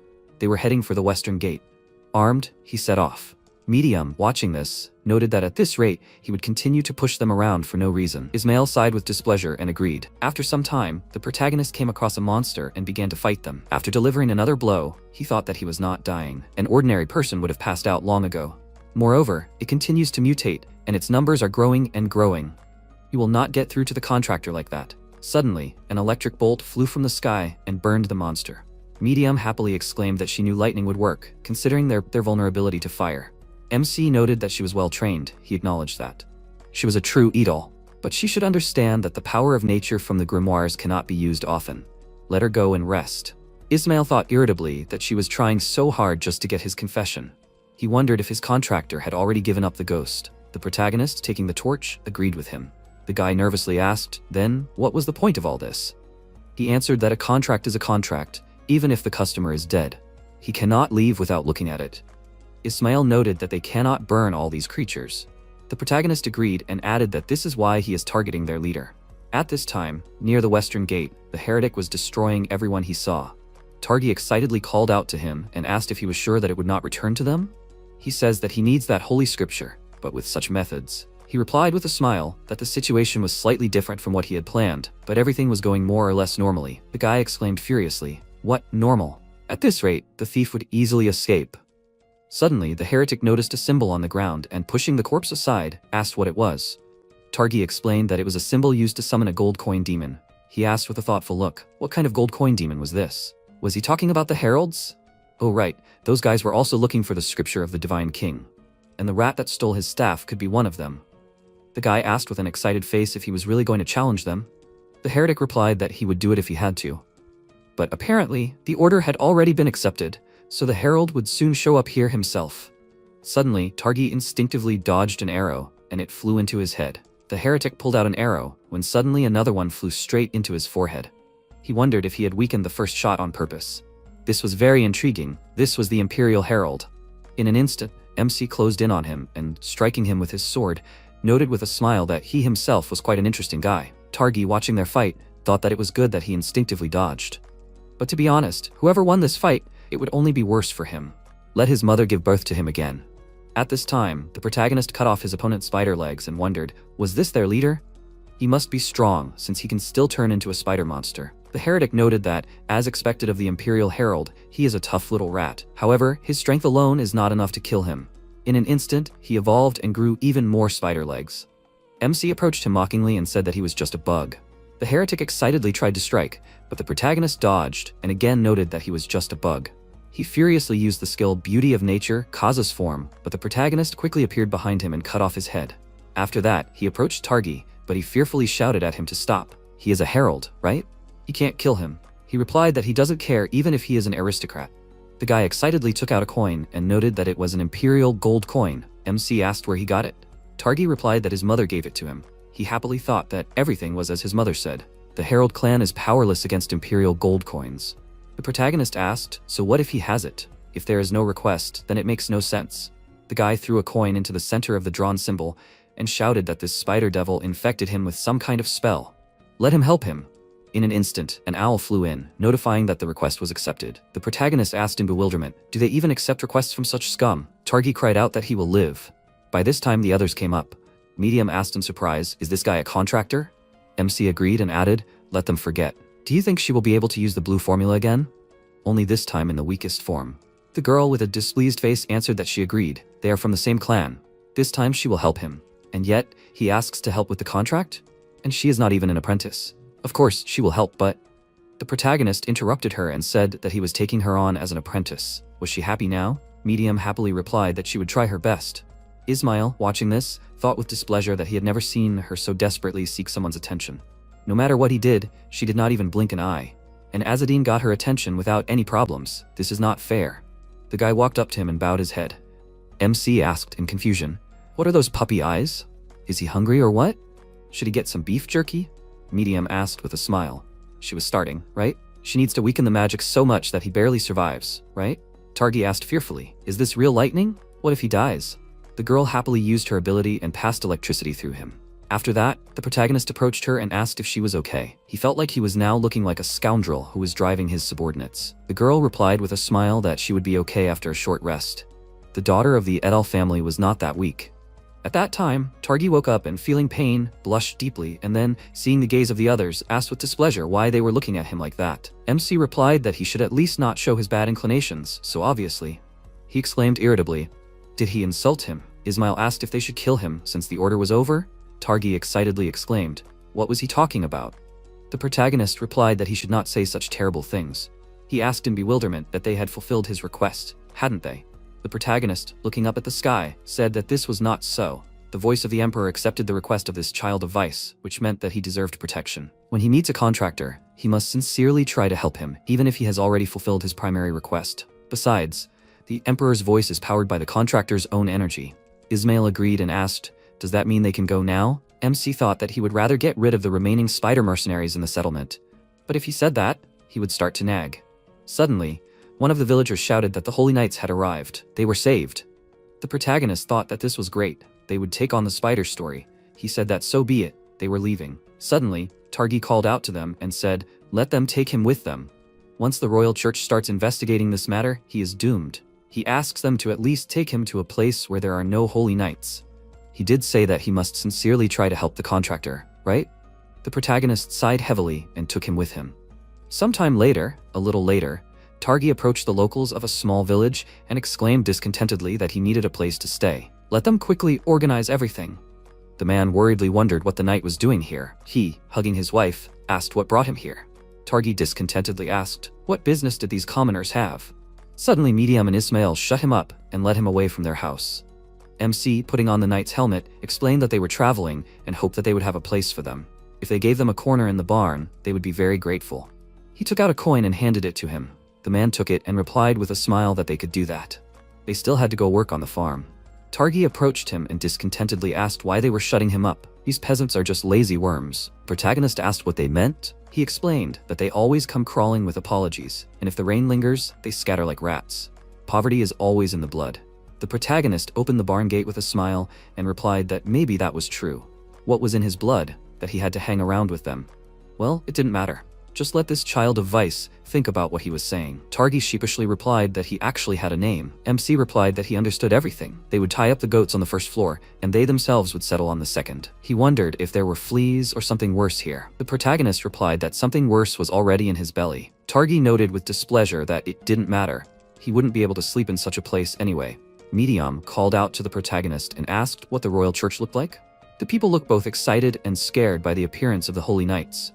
He explained that they were knights who followed the 8 royal commandments. They studied white magic and protected people, so most welcomed their activities. The reality was that many noble bastards took much more than they gave. Medium, seeing how Targi quickly fell asleep, replied that she understood everything. MC noted that it was time to sleep. They needed rest. Sometime later, in the forest, not far from where Azadin and his company were spending the night, Gardreg's army was walking. One of the knights asked how much longer they would have to search this area. He replied that he should not pester them. He himself wanted to finish this as soon as possible. The knight noted with displeasure that it seemed to him that some of the monsters hid as soon as they took them on. Maybe they would just say that the cleanup was complete. He wanted to go back and have a drink. By the way, his daughter was a real beauty. Wasn't that true? Gardreg answered irritably that he should not ask that. The knight asked if they weren't younger than her. Another answered with a smile that he should give it up. She would easily fall for their bravery. Gardreg nervously exclaimed that they should stop talking nonsense and continue searching. Suddenly, he heard a growl and abruptly hid behind the bushes. The knights, seeing his behavior, called out to him excitedly. He looked out from the bush and seeing the monster, thought that it was a wyvern. One of the knights excitedly took out his bow and shouted to shoot it. The warriors started shooting, but the wyvern took off into the air and flew away. Gardreg thought with a serious face that it was a young specimen, which meant that there could be adults nearby. Suddenly, one of the knights called out to him and, pointing with his finger, noted that he thought there was farmland here. He looked to the side and, seeing that they had hit a man with an arrow, ordered them to kill them. He was sure that they were the ones who dragged the wyvern here. Those damn cultists! Let them kill them! Gardreg thought that if they did not want to be punished, there was no choice. They would just kill them. The knights approached the woman with the wounded man and killed them. At this time, an owl flew to the protagonist and said that he should get up. The protagonist woke up and noted that he had not slept for even 2 hours. It answered Azadin of 108 Spirits duty calls. The protagonist noted with displeasure that he had not slept for even 2 hours. The Emperor's voice said that only those who respond to the first call of justice are worthy of being his herald. MC put his hand to his face and clarified that there were many of them. A cry asking for help was heard in the street. A child ran into the building in great fear. Azadin jumped down, ran up to the child, and asked what happened. The child screamed, crying that his father was killed by knights. At the same time, corpses were lying on the ground. The knight calmly pulled the spear out of the man's body. Gardreg sternly asked, "Did they find the child?" The knight, Tarseg, did not confirm this and replied that they could not. Gardreg thoughtfully looked away. He thought that the child would simply resign himself and die with his family. With this hide and seek, the child only complicates their lives. Yes, this is the only way. Anyone who kills an innocent citizen will be sentenced to death. Of course, one can repent and receive forgiveness. But knowing Bishop Salasma, it is not a fact that he will accept it. In general, knights who decide to repent almost never return. Many of them either become robbers or die on the streets. At his age, this is unacceptable and will only complicate the funeral for Maja. He has already grown up, enduring endless ridicule and deprivation because of his illegitimate birth. Gardreg hung his head and thought that he was forced to. What would a father not do for his own child? Gardreg quickly raised his hand and exclaimed that there were probably more hidden pagans. He ordered to find and kill them all. No one knows about such an old village anyway. Tarseg pointed his finger furiously towards the trees and yelled that some girl was running. He smirked, raised his weapon, and asked where she was going. Tarseg threw his spear in her direction with great force. The weapon fell to the ground between the old woman's legs, and she tripped over it and fell to the ground with force. Tarseg snorted in displeasure and said that his hands slipped because of the blood.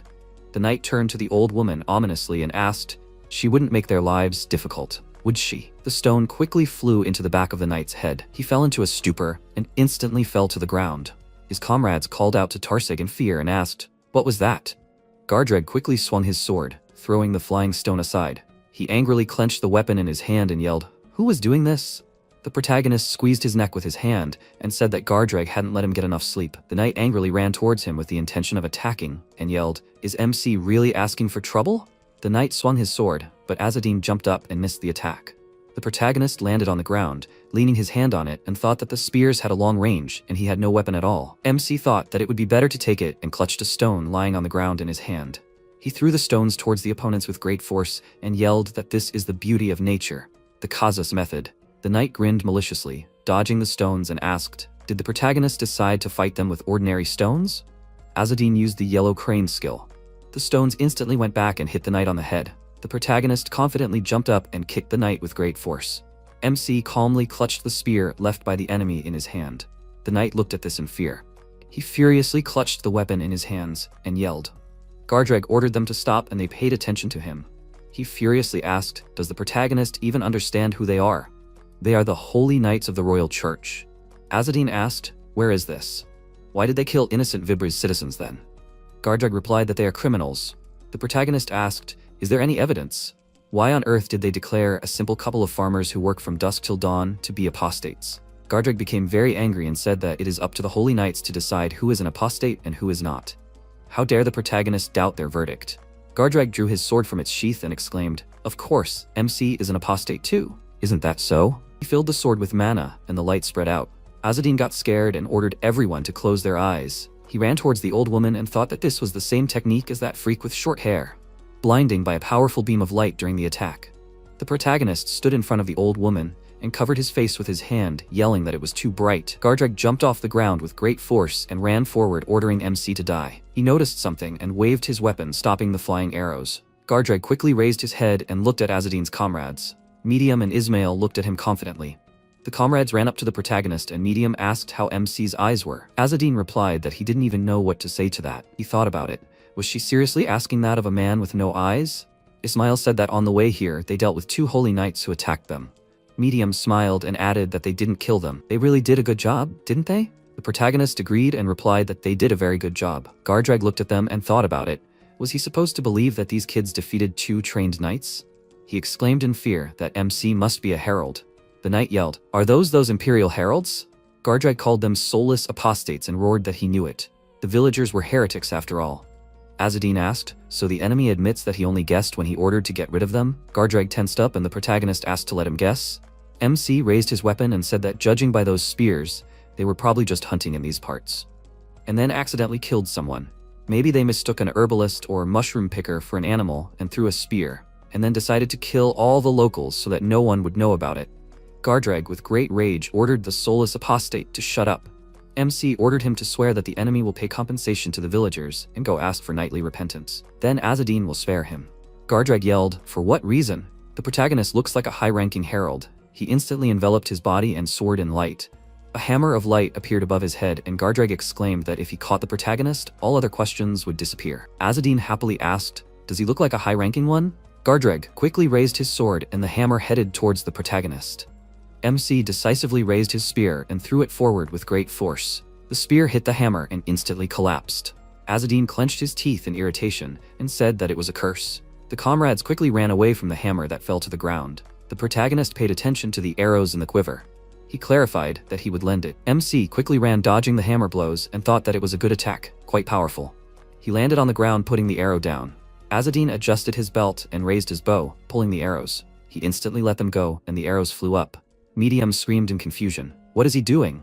Gardreg laughed and asked, has the herald forgotten how to aim? He resolutely ran towards the protagonist with the intention of attacking. Gardreg swung his sword with a terrifying smile. He struck the ground with all his might and smoke rose up. Gardreg noticed the split ground and wondered. What was that? MC jumped towards him from behind. He grabbed the weapon in mid-flight and pulled the arrow and fired. It flew quickly through Gardreg's head. His comrades looked at it in amazement. Medium looked at Gardreg lying on the ground in surprise and asked, how was that? The arrow flew quickly, and the protagonist stopped it by squeezing it in his hand. He clarified that it was a technique called a boomerang arrow. Sometime later, near the building, MC holds a resident's corpse in his hands. He put the man on the ground. The girl quickly ran and called out to her mom and dad. She cried looking at her mother's corpse, and the old woman covered her face with her hands, trying to hold back her tears. Azzedine turned his head to the side. He looked at the tied-up knights and asked what they would do. Would they repent, like knights, and pay compensation to these children for the loss of their loved ones, or kill them? The knights looked at each other and thought, what if this was the only way out? The knight grinned maliciously and replied that they would repent. The villagers immediately disagreed with them. The old man screamed in horror that they had killed his son. Killed him like some kind of animal. The old woman looked at the knights with fury and screamed that they were apostates, of course. They had served the royal church faithfully until now. Even when they were starving during the drought, they never said a word against it. The knight angrily ordered her to shut up. How dare an old woman say such things in the presence of a holy knight? They will all be damned. The old woman swung the sickle, and the knight looked at his dead comrade in fear. He looked at the sickle with great fear. The old woman said with fury that she didn't care. They were already cursed that such as knights walk the earth. She instantly killed the remaining knight. Azzedine thought that the king's law did not protect the inhabitants after the murder of the Holy Knights, they would have to leave these lands and wander. The life of a wanderer is full of suffering. After a while, the protagonist prays in front of the grave. He turns around and remarks that at least they won't rise again as the living dead. Medium wonders if it's okay to sing the prayers of the Order of Salvation to the Holy Knights of the Royal Church. Ismail turns to MC and asks if Azzedine could really forgive them if they chose the path of knightly repentance. If you make a promise to a roadside rock, will breaking it be a sin? This statement was included in the rules regarding applications for joining the Herald clan. According to imperial law, any request made must be honored. However, since the Aragasa are soulless creatures, they are no different from roadside rocks. Any serious agreement with such trash is meaningless. No matter how dishonorable the crime, if the victim belongs to the Herald clan, it can be forgiven. So even if the Holy Knights swore to Azzedine to become knights in exile, who knows if they would keep their oath? The protagonist scratched his cheek with his finger and clarified that it was the law of the Vibres anyway. Ismail asked, but what if they swore and didn't keep their word? MC replied that since they were Vibres people, they were just following their principles. Ismail clarified, how would the dead find peace then? Azzedine turned around and said that survival was more important than revenge. They were children left behind. They were bound by resentment, but now they were forced to live as nomads. It was a very hard life. Medium asked happily, so in the end it was for the farmers? Ismail remarked that he felt the protagonist didn't want to kill those holy knights.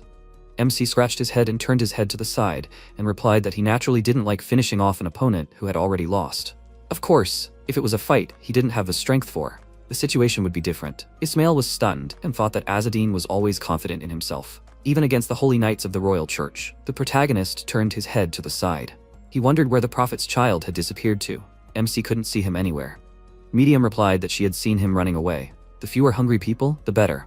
Targi calmly emerged from the bushes and said that he was here. Azzedine looked at him with displeasure and snorted. After a while, among the mountains, the protagonist put his hand on his shoulder and noted that another day was coming to an end. When would he finally be able to have a proper rest? The girl screamed angrily that this was all because of them. The protagonist turned his attention to the villagers. The girl, crying with anger, asked why they came to their farm.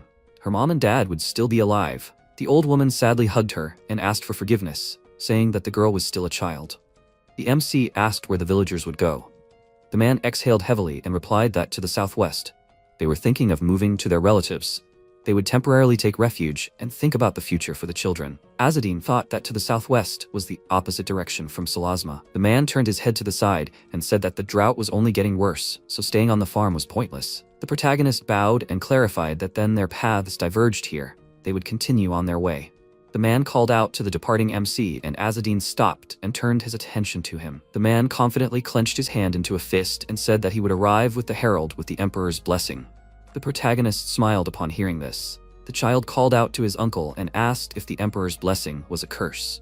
His uncle had asked him never to mention the Emperor. The Emperor's voice sat on the protagonist's shoulder and said that people were already using him as a curse, and yet he had worked so hard to give them civilization and wisdom. The MC asked who was to blame. The Emperor's voice had brought this on himself. He needed to come up with a proper plan. The Emperor's voice admitted this and said that even one generation of peace that he had achieved was worth a lot.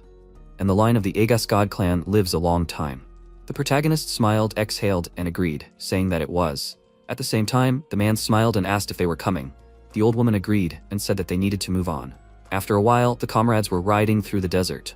Targi exclaimed enthusiastically that it was amazing. To crush the Holy Knights of the Royal Church with one blow. Medium looked at him mockingly and asked what he saw from his hiding place. Targi smiled tensely and replied that he didn't really. The protagonist sternly interrupted him and asked him not to say such things. MC pointed his finger at his neck threateningly and clarified that if Targi talked too much about going around killing holy knights, it would be like this. Azzedine turned his head to the side and thought that Targi was annoying him. But they still need to find out where Targi got the gold coins from, and what kind of mercenary group they were. They'll have to walk with him for a while. The merchant happily raised his hand and called out to the travelers. He smiled, holding a tray in his hand, and asked if they wanted a cup of tea. The protagonist looked at the flag and thought that this was the shop of the Khorazar Trade Association.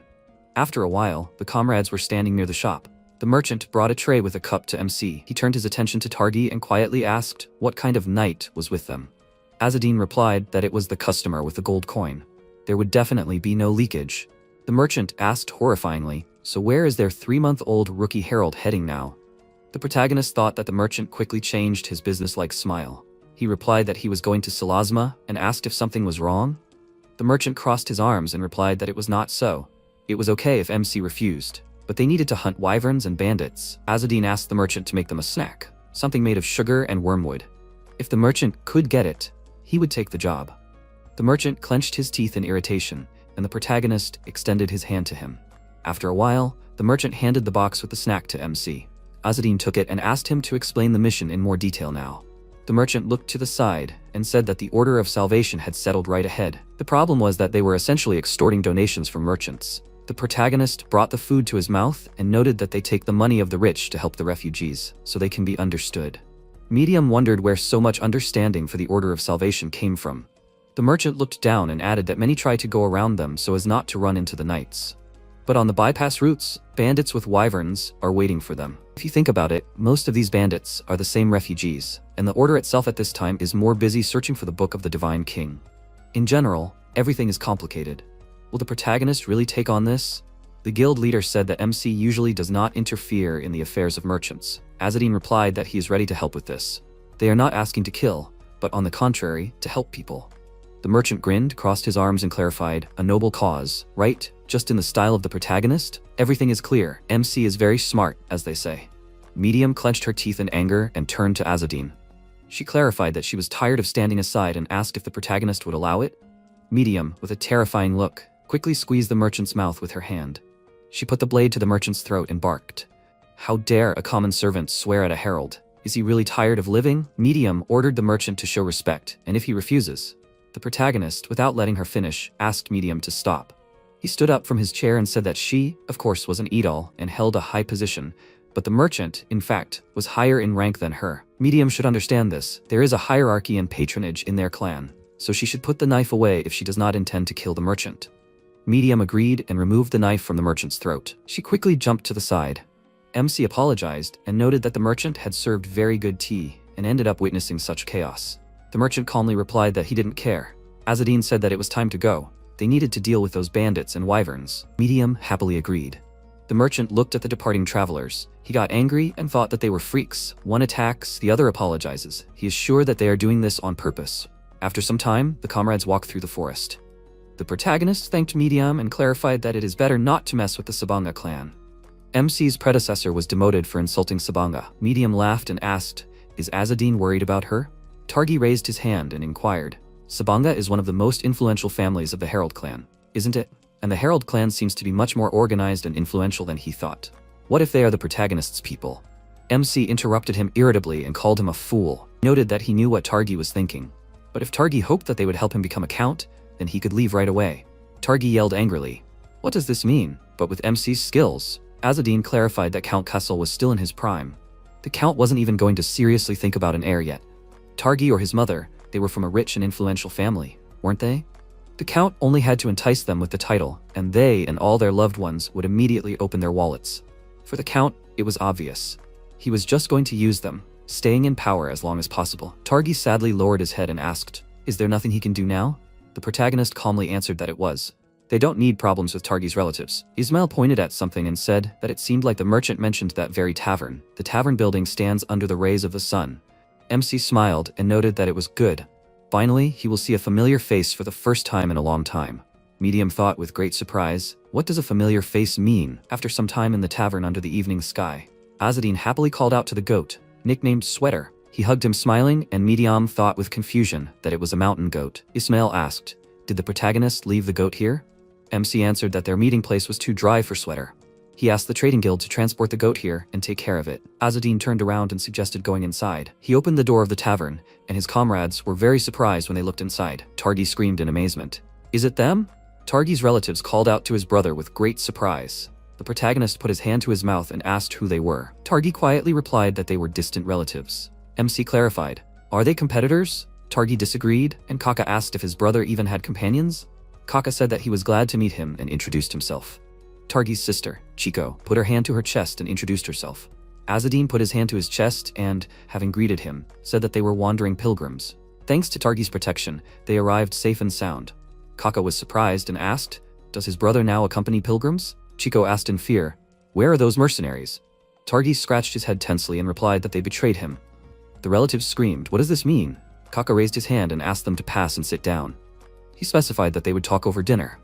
After a while, there were empty plates on the table. The relatives excitedly exclaimed that their brother had been through a lot. Chico asked where they were going now. Targi smiled sheepishly and replied that he was planning to return to Salasma. These people were heading the same way, so they were traveling together. Chico specified that the Salvation Order camp was right ahead. Kaka, looking at Medium, noted that she was too beautiful. The Salvation Order wouldn't just let such a girl pass. They'd better get around them somehow. The protagonist brought an apple to his mouth and asked, "They don't grab people against their will, do they? The followers of the three archangels wouldn't force those who clearly refused, would they?" The brother and sister looked at each other tensely. Kaka specified, "MC seems to be a bit of a devout believer." Sometime later, in a tavern under the night sky, a lot of people are sitting at tables drinking alcohol. A merchant with a red face from alcohol looked at MC and asked, "Is the protagonist a pilgrim who wants to travel with them?" Kaka laughed and clarified that these people are their employers. Merchants who preferred to go through the forest, just to avoid crossing paths with the Order of Salvation. The merchant hit the protagonist with his elbow on the shoulder and exclaimed that with them, perhaps, MC will dodge the monsters and get where he needs to go. Some merchants are paid for protection. The old man laughed happily and noted that the protagonist was lucky with them.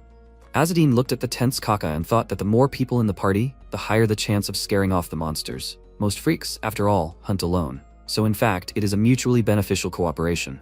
But the merchant still continues to praise himself. Good thing the protagonist sent the children away in advance. Medium, Ismail and Chico were sent to bed. The merchant poured alcohol into a cup with a smile and exclaimed that they had a long journey ahead of them. They should get to know each other better. MC raised his hand and asked for forgiveness, saying that he followed the monastic rules, so he had to refuse alcohol. The merchant snorted in irritation and noted that the protagonist was a man in his prime, but spoke like a nun. He looked at MC in surprise and asked, "The protagonist can't see at all, right?" Azadine replied that he can, through the cracks. The protagonist thought his blindfold had become a topic of discussion. The merchant put his hand on MC's shoulder and offered to take off those bandages. Azadine noted that it was a very unflattering sight. The merchant angrily ordered him to take off the bandages. Targi sternly called out to them and ordered them to stop and leave the guy alone. The protagonist had been through a lot already. The merchants would better pour more alcohol and stop bothering MC. The merchant grinned maliciously and asked, "But why not have some fun since they were all gathered here? And those children that MC was bringing with him, were they his? The girl was really very nice." Azadine disagreed and replied that she was his distant relative. The merchant ominously scratched his mustache with his hand and laughed and said that in that case, maybe the protagonist would let them adopt her. They would raise her well. MC thought it would be better if the merchant didn't make him laugh. He put his hand on his chest and, asking for forgiveness, replied that they already had parents. They were just waiting for them at their destination. Azadine thought that the merchant's face clearly showed how exactly the merchant was going to raise her. The merchant looked away irritably. He threw his head back and, exhaling heavily, noted that then there were no options. The merchant poured alcohol into a cup and ordered MC to drink. Azadine raised his cup and said that it would be rude to refuse any longer. The man turned to his comrades and asked if they had heard. A girl from the Herald clan was spotted at the sawmill where they were headed.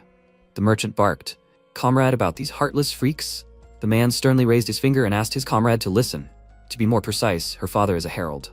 A wandering herald fathered a child, but was unable to take her back to the clan lands. The owner of the sawmill bought her and is raising her as a slave. And does the merchant know that she has a very beautiful face? The merchant smiled sarcastically, licked his lip, and asked if that was true. The comrade raised his hand and noted that slavery was illegal. If the royal church found out, the merchant interrupted him and asked, "Does the comrade think the royal church cares about some half-breed herald?" "He would love to play such a game." The man asked, "Then why not take the child she gave birth to? She probably has a lot of them." The man is sure that the slave owner will gladly give the girl away for a bottle of alcohol. Azadine quickly stood up from his chair and slammed his hands on the table. The man smiled sarcastically and asked who would like to take communion first. The merchant looked at the protagonist in surprise and yelled, "What is this, MC?" Azadine exhaled a stream of smoke from his nose with great rage. He quickly lowered his head and covered his face with his hands. The merchant asked in confusion, "Is the protagonist crying?" MC quickly put his fist to his chest and exclaimed that this is dishonorable. How could the people of the Divine King fall so low? The old man put his hand on his shoulder and asked what the protagonist was saying. The merchant clarified that it was just a woman for money. Azadine angrily threw the merchant aside and yelled that this was the problem. The merchant, lying on the floor in fear, asked where such strength came from. The protagonist raised his hand and said that the three great holy archangels conjured everyone to observe the three virtues with the power of white magic. They sealed themselves inside the continent, and because of such deviations from virtue, the Order of Salvation is now losing its power. And they still succumb to sin so easily? The era of Jupiter will come soon. They must heed the three sacred commandments. MC ordered them to renounce adultery and lust. The old man pushed Kaka and agreed, saying that they were leaving tomorrow. Isn't it time to go to bed already? Azzedine confidently hit his chest with his fist and exclaimed that he would go on his own. The merchants irritably noted that the protagonist had ruined the whole mood. Who gave this fool a drink? After a while, MC closed the door to the room and breathed a sigh of relief. Targi clarified, wasn't Azzedine just pretending to be drunk? The protagonist calmly confirmed this. He looked at his sleeping comrades and said that fanatics irritate everyone. Medium happily lowered the blanket and exclaimed that MC looked more like a drunk than a fanatic. Azzedine lowered the bandages from his eyes and asked why she wasn't sleeping. Was Medium eavesdropping? She enthusiastically answered that his screams could be heard throughout the hotel. Ismail rose from the bed and asked if this was all because the said girl was from the Herald clan. The protagonist squeezed the bandages in his hand and said that the previous 108 spirit never taught him what to do in situations, so he would go and check. Medium asked with interest, and if the girl really was from the Herald clan, what would happen then? Would MC kill them? Azzedine sternly answered that it depended on the situation. After some time among the mountains, the man pointed to the side and exclaimed that from here they would go through the forest. If someone notices a freak in the bushes, you need to scream. The protagonist thought that there were more people than he expected. Medium turned her head to the side and noticed that there was some kind of bad smell. MC thought that she had a very good sense. It felt like black magic, traces of decay. He turned his attention to the merchants and thought that these ones didn't seem to notice anything. Medium turned sadly to Azzedine. The protagonist squeezed the handle of the bag with his fingers and asked Medium to stay with the mountain goat. He looked into the depths of the forest and clarified that there was something right ahead. Medium was scared, and MC added that the dead were coming here. Many dead dogs ran out of the forest with fury. The mercenary angrily ordered everyone to raise their shields. The comrades raised their shields and looked at the opponents. The monsters growled terrifyingly and stopped.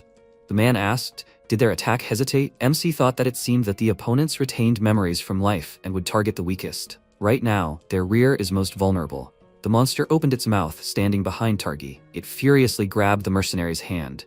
Targi ordered the mercenary to get out of the way and swung his sword. He cut off the monster's head with great speed.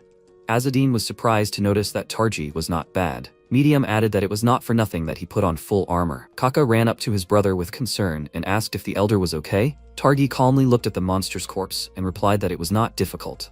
Kaka turned his head to the side and said that those monsters could only bark, standing out of reach of swords and spears. The man looked into the forest in surprise and yelled, "Is that Karim? Is my brother really alive? What about the others?" The mercenary sternly asked him to stop and noticed that something was wrong. They looked at their opponents with fear and yelled that they were zombies. The man looked at the mercenary and exclaimed that at this rate, they would be surrounded. The mercenary tensely ordered to shoot at them with bows. The comrades shot at the opponents. The monster tripped over a fallen arrow and fell to the ground. Medium and her friend look at the merchant without saying anything. The protagonist raised his hand to the stones lying on the ground and noted that God sees. He did not want to interfere. MC quickly waved his hand, preparing to attack. He threw a stone at the monster with great force. The men looked at Azzedine with great surprise, and he confidently said that he would take the dogs on himself, and they should deal with the zombies. The mercenary decisively exclaimed that he understood him. He quickly swung his weapon and struck the zombie. Kaka tensely clenched his teeth and thrust his spear into the zombie. He destroyed the opponents and stopped. The protagonist thought that fortunately the mercenaries were holding on for now, but such coordinated attacks definitely indicate that a sorcerer is behind this. So MC does not think that this is where it will all end. After a while, Emperor's voice looks at what is happening while sitting on a tree branch. The mercenary yelled that they did not sign up for this. They were hired to fight wyverns, not the dead. The merchant answered tensely that they didn't know either. The man smiled and noted that they were done with the dead. Maybe they should just continue on their way? The mercenary raised his hand in anger and yelled, "But how do they know what other damned freaks will show up? They're leaving right now." The merchant tensed up and the protagonist stood in front of them and asked, "Do they think they can leave?" The mercenaries quickly turned their heads to the side in surprise. They looked into the depths of the forest and yelled that the path had disappeared. Azzedine thought that whoever had carried out the attack had cut off their escape route and wanted to kill them all. If he had really harmed one of the women of their clan, he did not particularly want to save his life. However, he did not know how things really were. Leaving people to die was not a good thing either. He turned around and said that he should try to calm these people down. Targi was embarrassed by this, and he asked if he really thought anyone would listen to a pilgrim. However, they would not dare to ignore the words of a nobleman. He thought about it and said that it sounded reasonable. He could leave it to him. He approached the rest of the party, called out to them loudly, and said that they should listen to him carefully. He stated his name and said that he was the son of Margrave Kassel, a descendant of the Holy King. His life was much more important than theirs. so he personally insisted on continuing to explore this place. However, they, the treacherous traitors, decided to run away. It is their duty to fight for him. It is a great honor for them. Then even such trash as they will not be ashamed to brag to their descendants. His words really angered the rest of the squad. They began to walk away from them, and he asked with an incomprehensible expression on his face where they were going. The protagonist said that he should be asked. How could one even say such nonsense? Kako put his hand on his shoulder and asked why he was saying such things. The squad split up, and this is much more dangerous. Tardy turned around with a displeased look and asked why they did not go after the merchants. Chico began to take something out of a small bag and said that if the magician can distort the return path, then going back would be even more risky. MC noticed the contents of her bag and thought that it was the powder of the Bitum shamans. She poured the powder on the ground and saw the dark energy and said that there was powerful black magic involved. Judging by the level of it, the sorcerer himself was already dead. Most likely it was a lingering spirit. With so many dead people around, it was not surprising. He looked at her and the guy next to him and thought that, as expected, these two were really useful. Medium asked with a serious expression, "Does that mean that the woman from the Herald clan was already dead?" Azadine calmly said that they could not know for sure. If she was really from that clan, then she was born with the blessing of the yellow bird between the wind and the moon. This means that there is a chance that she could master black magic and save her life. If she is alive, then there will definitely be some traces left in the village. Then they can at least talk to her. Ismail stood next to her and was about to say something about it. After a while, they all came to the village together. Kaka looked around and said that it was too quiet. Chico said that perhaps the dead people they met were the entire population of the village. They came closer to one of the houses, heard knocks on the door from the other side, and he asked worriedly, "Are they dead?" The man locked inside screamed loudly and asked if there was anyone alive there. She thought about it and asked if the dead could imitate speech. The locked man loudly said that he really was a human, a holy knight of the royal church. The protagonist approached the door and removed the bolt located on the door. As soon as he did this, the girl burst out, lost her balance, and fell to the ground. She abruptly got to her feet and began to run away from the village. Chico noticed this and loudly said that it was too dangerous to go there alone. She turned to them and loudly said that this was something she should do alone. They cannot follow her. She continued to run, and Medium thought that she seemed to need to go to the toilet. After some time, the girl returned to them and said that she apologized for not introducing herself right away. She was grateful to them for letting her out. They looked at her with a confused look and thought that it was immediately obvious what she was doing there. She said with a smile that her name was Maya. She was a representative of the Diocese of Salasma. This attracted the attention of MC, and he thought that this was the elite of the royal church. He asked how such a high-ranking person ended up in such a situation. She was a little embarrassed because of this and said that she was sent to this village on a sacred mission. However, then, when she was examining the warehouse for evidence, the village was suddenly attacked by monsters. The villagers panicked and locked her in here. She left her weapon on her horse, so she couldn't break down the door. Of course, she could use sacred judgment magic, but that would put her in danger too. By the way, it's very quiet here. He stood in front of her and said that they were traveling with a group of traders and mercenaries, and that they had destroyed the dead. However, they had refused to continue their journey and had turned back.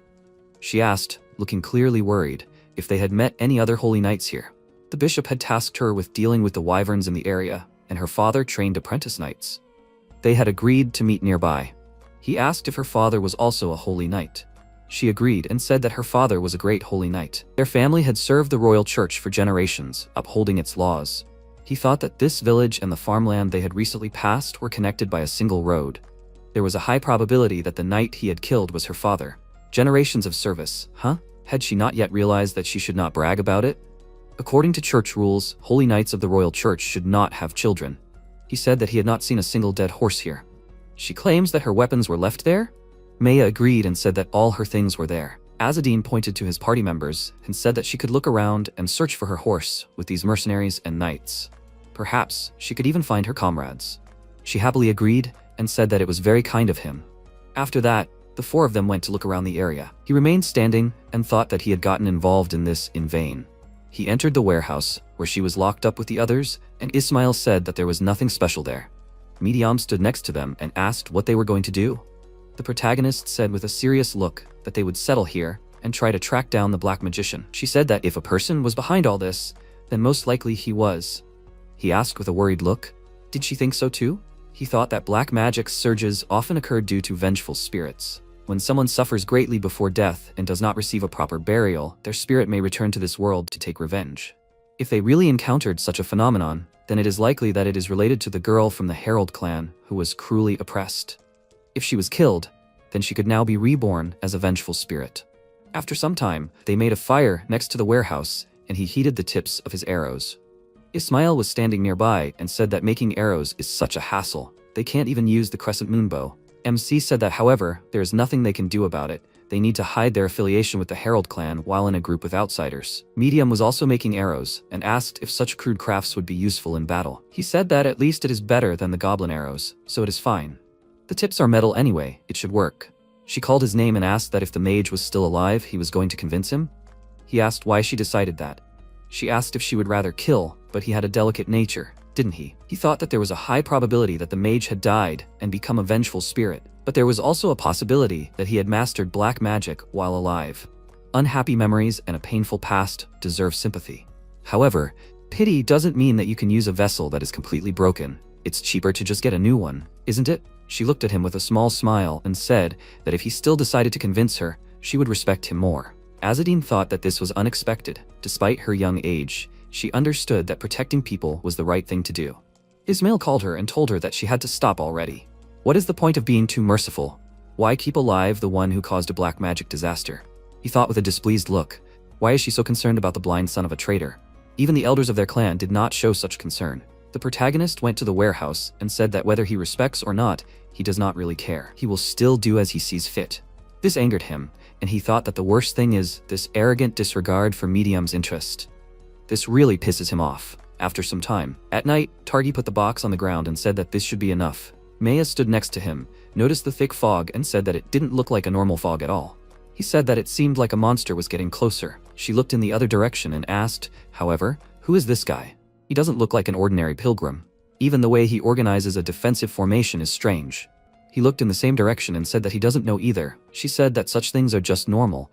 It is the task of her order of holy knights. Isn't it natural to leave it to people who are properly trained for such tasks? Medium said that trained people don't have to be pulled out of locked warehouses.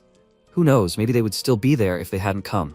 She was very indignant because of this, but still agreed and wanted to object. Suddenly, they all heard some sounds and abruptly turned to one side. They noticed a crowd of dead people walking towards them from the forest. They also heard someone laugh loudly and tell those people that they were very funny. Right after that, they saw a huge wyvern fly out from behind the forest. MC looked at the monster and asked, was it the one that destroyed the village? Wasn't she from the Herald clan? The wyvern looked at him and asked, how did he know that? He said that the merchant told him. She agreed and said that those freaks turned her into a slave, took everything she had, and all this because she had the blood of the heralds. He calmly looked at her and asked, was she still alive? She immediately agreed with this, and he thought that, however, it wasn't certain. Most vengeful spirits are sure that they are still alive. He asked, how did she get such power? Kaka looked at him and asked, why was he asking all this? Chico was standing next to him and said, that was some kind of drawn-out introduction. The wyvern asked why she should tell him this. If he was so interested, then he should bow to the strongest and join the army of the dead. Immediately after that, she flew away very quickly, and Azadine said loudly that she should calm down. They had nothing to do with those who harmed her. Medium was watching everything from the warehouse through the crack in the door and quickly ran back. He climbed out of the hole in the roof and asked if maybe he should tell her that they were also from the Herald clan. He asked then, how would they explain this to Targi and the other holy knights? Ismail also climbed out of the hole and calmly said they would have to kill them. He said that he was wondering when he would raise this issue. He began to prepare for a bowshot and said that human life cannot be disrespected, even if it is the holy knights of the royal church. He got angry because of this and asked how much longer he was going to keep saying something like this. She asked then what was his plan. The protagonist started aiming and said that she was the one who suggested settling the matter by force. They would show her what they could do. He fired his bow with incredible force and his arrow hit several zombies at once. He said that they would see who was really strong here. He continued shooting the zombies with his bow, who were slowly approaching the barricades while standing on the roof of the warehouse. Medium looked at this and asked if he was trying to hide the fact that he was a herald at all. Was he? Ismail also looked at him and agreed with her. He thought that it was obvious that his crescent bow was stronger than usual. However, he was accepted as a herald without any ceremony, and only 3 months had passed since then. Targi looked at the approaching monsters with a scared look and loudly said that they should hold the line. Medium stared at MC and wondered how this was even possible. How did elder causes train this outcast to such a level? He kept standing on the roof of the warehouse and shooting several arrows at the zombies that were just approaching the barricades. Medium looked out of the window and shot her bow. Ismail called her name with a slightly worried look and said that it was a crescent bow. She was going to keep shooting and said that it was okay. Maya wouldn't notice it anyway in the heat of the battle. She stood by the barricade and with a blow of her mace defeated a zombie that came too close. Chico stood nearby and attacked with her spear. Kaka attacked with his spear at a zombie that was about to attack a scared Targi. Azadine pointed at the battlefield with his hand and asked who she thought was the strongest here. A wyvern flew next to them and told this archer that he should stop joking around like that. Does he seriously think that shooting a few arrows will make him all-powerful? She raised her head and let out a very loud scream. Immediately after that, loud footsteps started coming from the forest, which made them wary. A crowd of bears came out of the forest, which also became zombies. The knights were very surprised when they saw them and looked at it with a shocked look. At the same time, the wyvern let out another scream. Other monsters flew to her, and she thought that she knew that holding back was a stupid idea. She should have released the entire army of the dead from the very beginning. The zombie bears reached the barricades very quickly, tried to attack them with a bow, but his arrows did not damage them. They continued to advance and broke the barricades. The protagonist was a little worried about this, and thought that this was too much. He noticed something and immediately jumped to the side, and the wyvern tried to attack him with its tail. Because of this attack, the roof broke and he fell down. Medium turned to him, and with a small smile said, "Welcome back." Ismail looked out the window and saw a bear walking towards Targi and said that this situation looks dangerous. He looked at the monster with a scared expression as it swung its paw. It hit him really hard with its paw and threw him into the building next to it. He survived this attack, but other zombies were already starting to gather around him. He screamed loudly in fear, and Maya noticed it right away. She saw that he was surrounded by monsters and raised her mace above her head and created a huge hammer out of energy. She used the Divine Judgment strike skill and struck with her hammer. He looked at this with a very scared expression and couldn't do anything. Because of her very strong attack, a huge explosion of holy energy occurred. Because of this, she lost all her powers and also damaged Targi, who was next to these monsters.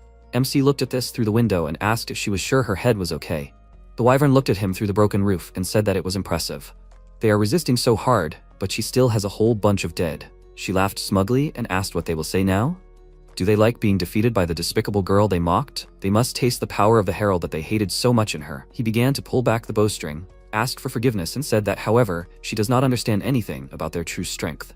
She was surprised by his words, after which he fired a shot and seriously injured her arm and wing. Because of this attack, the wyvern fell to the ground, and he said that this is what it looks like. Their arrows are capable of even the stars from the sky. He fired 2 more arrows and hit the wings of 2 other wyverns that were flying above him. He said that while the first arrow is flying, the second one has already hit the target. They even slew the Divine King by the order of the Emperor. That's who they are. Only the common people call them heralds. His own people call each other Aragas. He approached the wounded wyvern, told her his name and said that he was Imperial Herald number 108. The wyvern slowly started to get to its feet and asked, so he was her clansman? He agreed, and she started to laugh. She started coughing up blood and said that she had waited 10,000 nights. A girl came towards him from the forest and said that she had been waiting since she was a child, all this time. She hoped that one day the heralds would arrive and save her from this nightmare. However, no matter how long she waited, no one ever came. He looked at her and thought that from the looks of it, she really was dead. Although it seemed like she herself had not realized it yet. He said that he was sorry. She had suffered so much alone, enduring insults and humiliation for belonging to their clan. She became very angry, released dark energy, and asked loudly, what was the point of apologizing now? This body is already decaying and her soul is consumed by the magic of darkness. She will just kill them all. Let it at least dull her pain. Azadine took a deep breath and asked where her children were. She looked at him with a displeased look and said that it was as if she wanted them. These freaks did this to her, and the children are just their vile offspring. He said that, however, the blood of the Aragas flows in their veins. They will suffer too. 10,000 knights like her, and maybe even more. They will be humiliated and will hate their clan as much as she did. If she does not want to pass on her pain to her children, then she should retreat and tell him where the children are. In the name of Emperor Eslad, he swears to find and save them. She was surprised by his words and asked, will he save these children? He agreed, but she didn't believe him and said it was impossible. He should shut up. He said that maybe their clan had always done what others thought was impossible. It was, it is, and it will be. Even though the Vibres people despised them, their faith had not lost its light. The others looked at them from the side, and Ismail asked, so he started telling her about faith? Medium stood next to him and said that it was a white lie. She wondered with a serious expression if this faith even existed. It seemed to her that it was just a curse that forced them to act. They had all long ago abandoned honor, only wealth and power controlled them. Even the founding families were mired in greed. If they restored the Holy Scripture and thus broke this curse, The clan would definitely use their superiority to take back everything that was taken from them, to repay the Vibres people for their oppression in the same coin. It is a vicious circle where the strong humiliates the weak. Surely this promise is also a lie. However, why does everything he says seem so convincing? The girl listened to him, stopped emitting dark energy, and said that she surrendered. This surprised and delighted the others who heard it. She remembered how she used to be in the dungeon and shivered from the cold. However, as soon as she reached out to her child and he took her finger, she was very surprised. She began to cry, hugged her child, felt warmth, and thought that he also had no one but her. At this time, she fell to her knees, began to cry, and said that she believed and relied on his valor. She asks him to save her children, whom she will no longer be able to hug. Ismail looked around and said that the black magic began to dissipate. They also noticed light energy in the air, and Medium said with a joyful look that a person can really be saved by the power of conviction. The protagonist knelt down, took her hands, and said that he promised her to do it. How many children did she have, and does she remember where they were sold? The girl agreed and said that she found some clues and hid it in the warehouse so as not to forget. He asked how she learned black magic. She said that she learned it from a magic book that whispered to her. It introduced itself as a page from the book of the Divine King. He was surprised because of this, but suddenly someone said loudly, "A yellow bird between the wind and the moon, the flame of an autumn field." Someone attacked this girl with magic, and she screamed loudly in pain. He was worried about what happened, and when she fell, he caught her in his arms. The person who did this called his name, laughed loudly, and called him an idiot. The red-haired girl with a scepter who came with the archers said that this woman was not from their clan at all. Right? He doesn't have magic, that's why he didn't understand it. MC stood up and asked who she was. She said that her name was Calypso. She was the 106th herald of the clan. As he probably already understood, she was here to exorcise the vengeful spirit and get a page from the book of the Divine King. He asked why she came here at all. This was his area of responsibility. She said with a smile that it was only in words, that he was in no hurry to do his job. She heard that he couldn't even control his subordinates properly. In that case, what was he so unhappy about? He looked at them and thought that this was why the faces around her seemed too familiar to him. These were the same idiots that Medium had scared in the village near the station. He picked up his bow from the floor and thought, did that mean they had conspired with her to attack them? The spirit had disappeared. Now it was a most ordinary corpse. However, they did not finish the conversation. Calypso walked towards him with her squad, called him an idiot, and said that this woman was not marked with a yellow bird, which meant that she was not an Aragas. Then what was the point of all this trouble? It would have been better if he had thanked her for saving him from the problem. She took the page from her with her magic and was about to take it. Unexpectedly for her, the page began to fly away from her hands in the other direction. This page flew several meters, and Azzedine caught it with his hand. She looked at him with a displeased look and loudly asked why it flew towards him. Ismail fired from his bow. The arrow flew past her face, and he read the spell, "The yellow bird between the wind and the moon may rain." Immediately after that, the rain began, which extinguished the magical fire. Calypso looked at him with a displeased expression and was about to insult him. Medium stood in front of him and said that it seemed that the page only recognized the true owner. What a delicate matter, isn't it? It's still the king's sacred artifact, right? Since she called herself Aragas, she should have thought twice before burning down the emperor's lands for no reason. How can she not be ashamed to use fire in the forest when there's such a terrible drought right now? Calypso looked at her with a serious expression, called her an edel, and told her to shut up. Does she even realize who she's talking to right now? She asked her with a displeased look. What did she just say? She said in an angry voice that she was a herald, but she was just an apprentice. Just because she was an edel won't stop her. Does she seriously think she has the right to bully her? These words made her angry, but she became even more angry because the archers behind her back also began to express their displeasure. The protagonist asked, her name is Calypso, right? He seemed to remember her. Right? She was from the party right after him, right? She looked at him and asked what was wrong with that. He smirked and called her Junior, and asked if she had a problem with the way he trained his subordinates. She smirked at that and pointed her scepter at him, and said loudly with a displeased look that she was actually higher in rank. He calmly said that, however, he became a herald earlier. Ismail looked at them from the side and thought that this was some kind of argument between old men. MC hung his bow like a belt, and said that he had other priorities right now, so she was talking to the deceased, right? If she said anything about her children, she should tell him.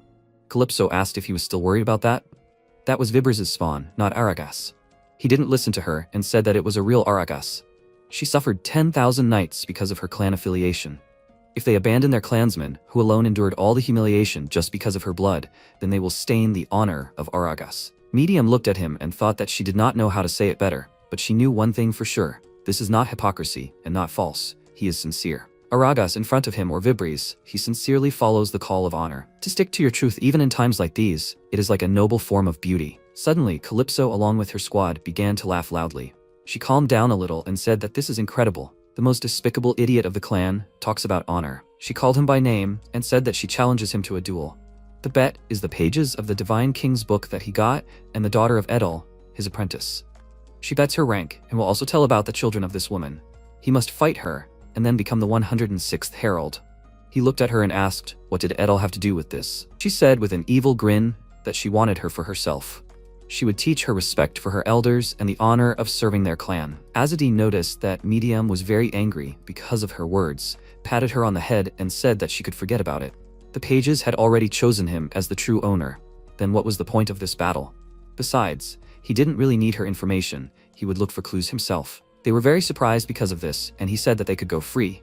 He was busy now. Calypso was very angry because of his words and clenched her teeth tightly. She asked loudly, then, how did he like this? If she lost, she would search for this girl's children herself, pull them out of slavery, and take them to the sanctuary of their temple. This condition already interested him, and he turned to her with a smile. He said that she should add to that the fact that she would protect them and raise them like real Aragas. She agreed to it with a dissatisfied look. She asked how they would conduct the duel. Should they separate by 100 steps, as tradition dictates? The protagonist refused and said that it was too long. They could start here and now. As soon as she agreed to this condition, he threw a stone and hit her in the head. Because of what happened, she fell to the ground with a shocked expression, which greatly surprised her allies. He warmed up his hand after that and said that now they were done. She should be kind and keep her word. They should go and check on the wounded. Medium and Isail agreed and immediately ran away. Her squad members thought she was out of his fist's reach, right? Maybe he used some kind of hidden weapon? However, when did he manage to do that? MC stood still and said that she had to answer one of his questions. She would keep her promise, right?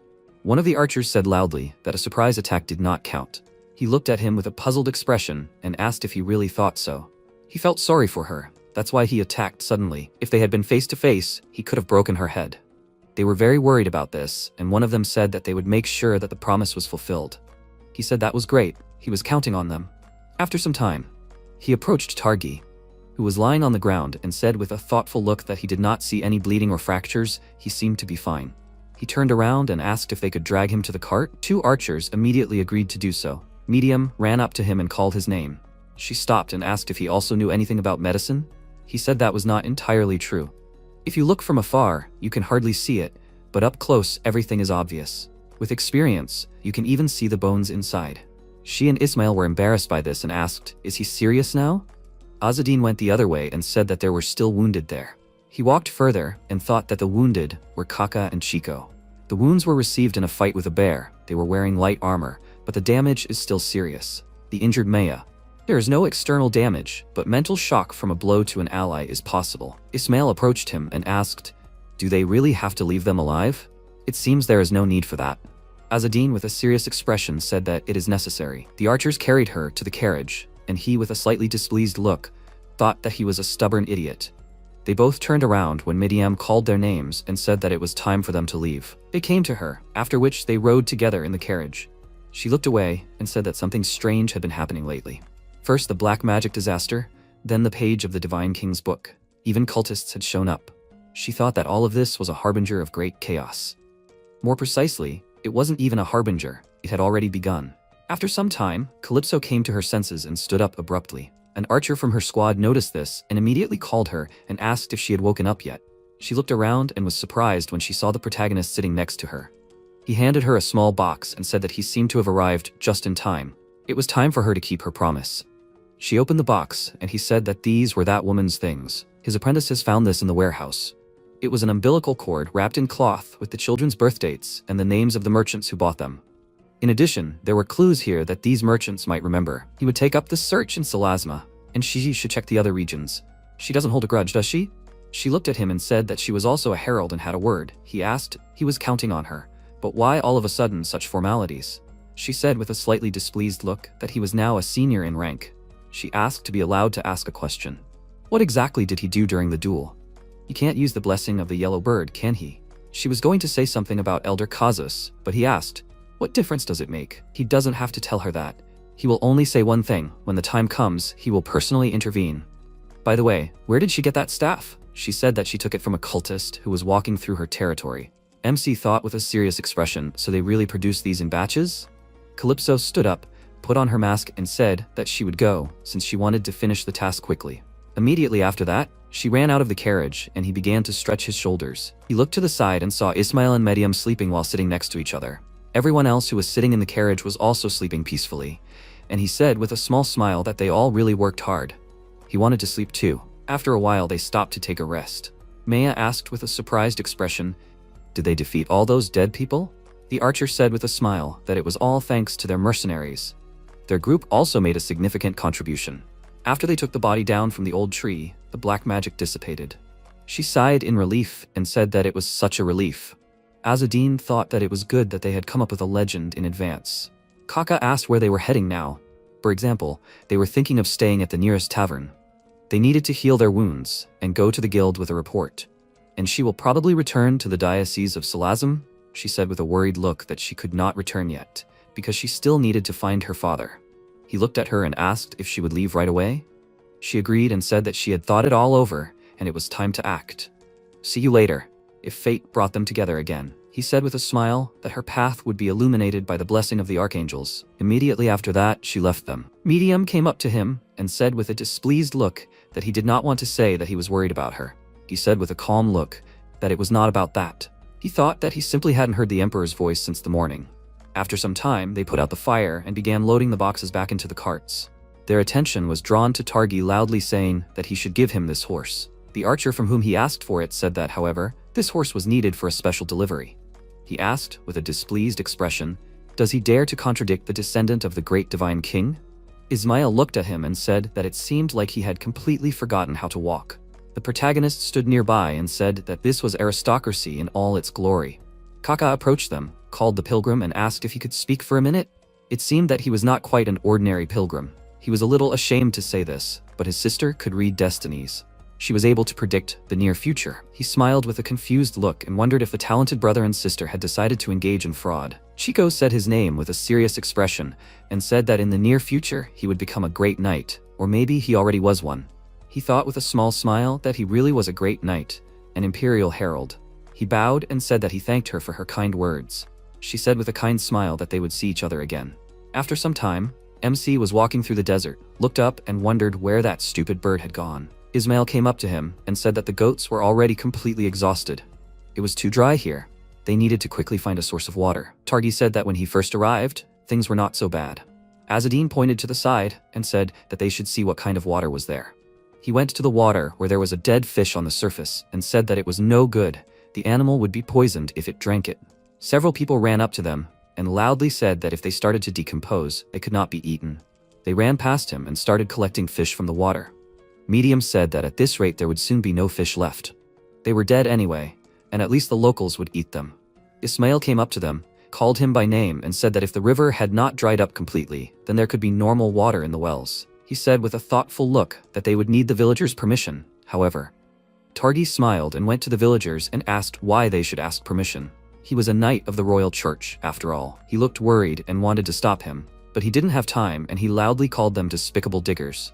He looked down on them and said that a noble aristocrat was about to use their well and they should show him where it was. Medium looked at it with a displeased look and said that he would need to be taught a good lesson.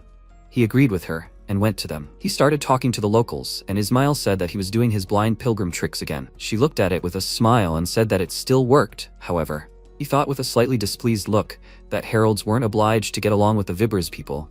He was the only one. The problem was that Medium was gradually becoming infected with his influence. The protagonist waved his hand to call them over. She noticed this, went to him and said that she would be right there. He sighed with displeasure, pulled the goat by the reins, and thought that at least he should not give in. After some time, they all came to a small village. He stood next to a man who was cooking the lobsters he had caught and put them on a plate. He handed him the plate and with a kind smile said that they could keep them for future use. He took the plate, thanked him and asked, however, he had put so much on, was he sure that it would not affect him in any way? He calmly said that they would not be able to keep them for long anyway. They would have a lobster festival, there was nothing else they could do.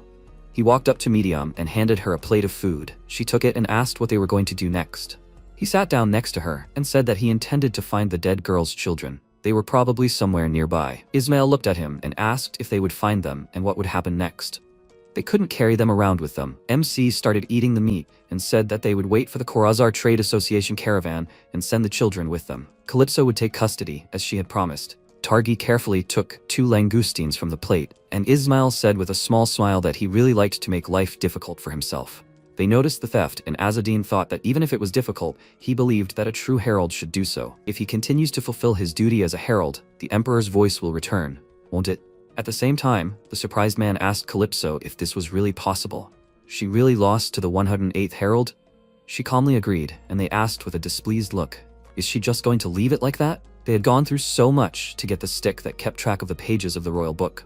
While they were wasting their time on this, the other heralds were gaining an advantage. The original goal was to gain an advantage and join the Saban founding clan. After all, this was what she wanted.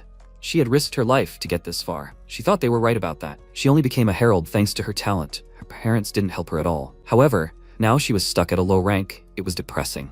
She said that she couldn't do anything. A defeat was a defeat. They were about to say something back, but she turned around and said in a serious voice that he should make sure the Khorazar Trade Association didn't talk about this. He couldn't be mentioned at all. One of them asked why she said that. Calypso said with a big smile that she didn't want to be the only one left stupid in this situation. They continued walking, and she heard a voice that called her name and greeted her. She immediately asked who was speaking.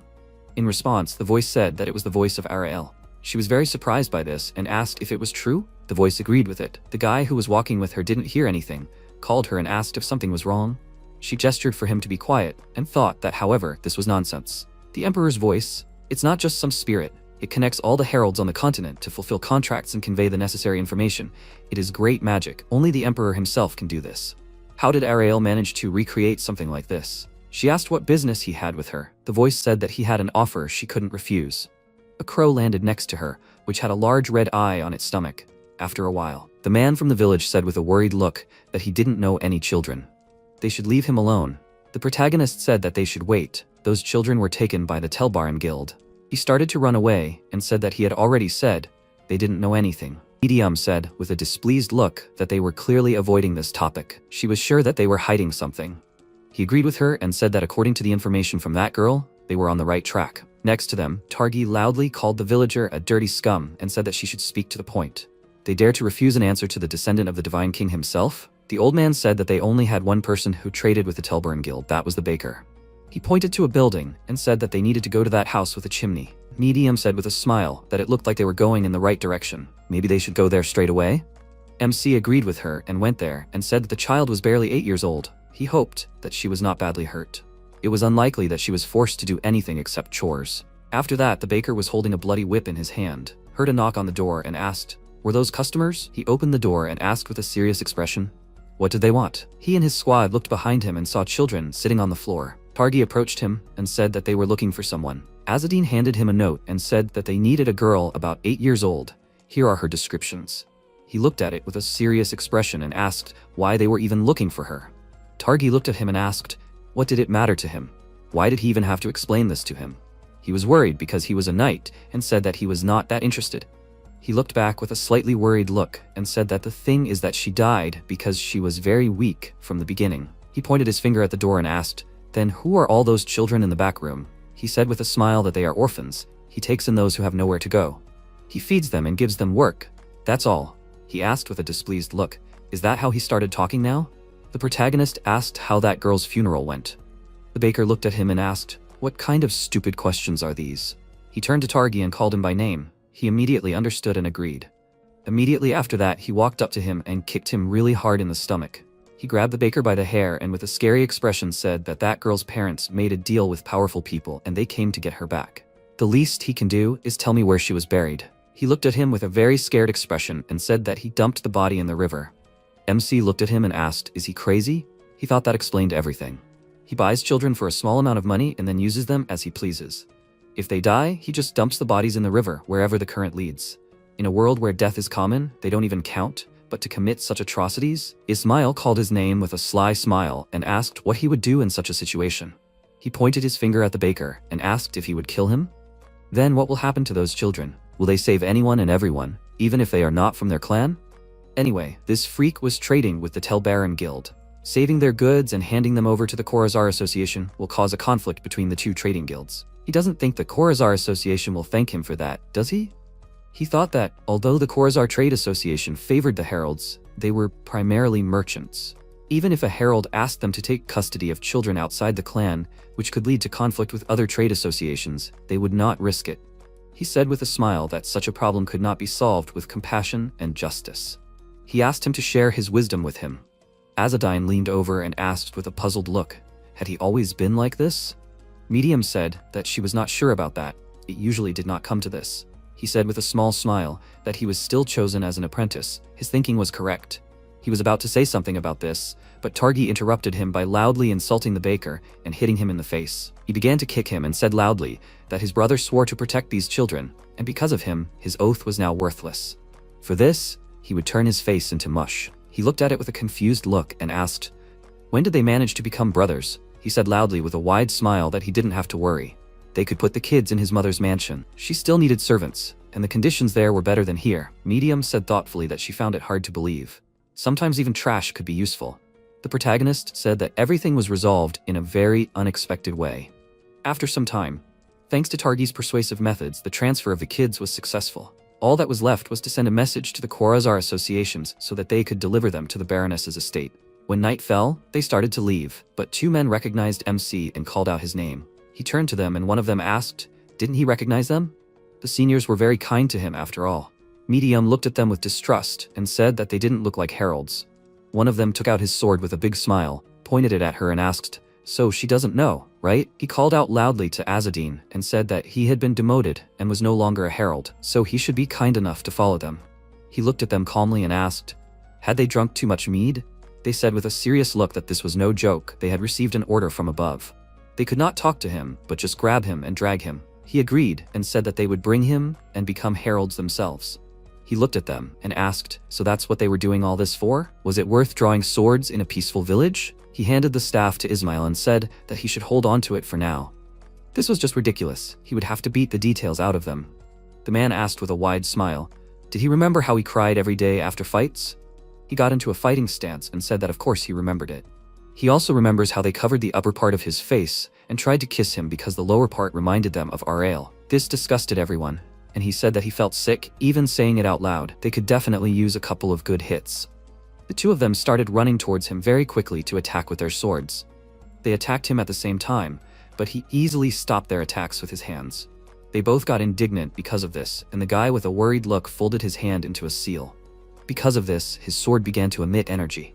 The protagonist took a deep breath and cast a spell, Yellow Bird Between the Wind and the Moon, Kaza's style. Because of this, lightning struck next to them, and they were thrown back. They were both surprised by this, and the man thought that he had never been able to cast magic before. How was that even possible? He said that they must not die too quickly. Although, one survivor would be enough for him. He noticed the energy emanating from him and said with surprise that it was the twilight glow. They ran up to him at the same time and kicked him, but he disappeared at the last moment. He appeared behind them and kicked one of them very hard. Because of this attack, they were both thrown back very hard and crashed into the wall of the house. They fell to the ground and complained of severe pain. The man looked at him with a worried look and thought, did he use twilight right after twilight glow? This spell combination is unrealistic. However, everyone said that he doesn't have magic. Then did he even do it? MC looked at them with a serious expression and said that in such an area you have to hold back. That's the only reason they are still conscious. Maybe they should tell him the whole story now? At that moment, a raven flew to them and said that something serious had happened. He looked at him and said that he had already wondered where he had gone. However, why was he speaking through an intermediary? The Emperor's voice said that the council had expelled him, and that was not all. A curse of service had been placed on him. They were all very surprised by what Azadine had heard. He thought that a contract of service was between the Herald clan and the Emperor.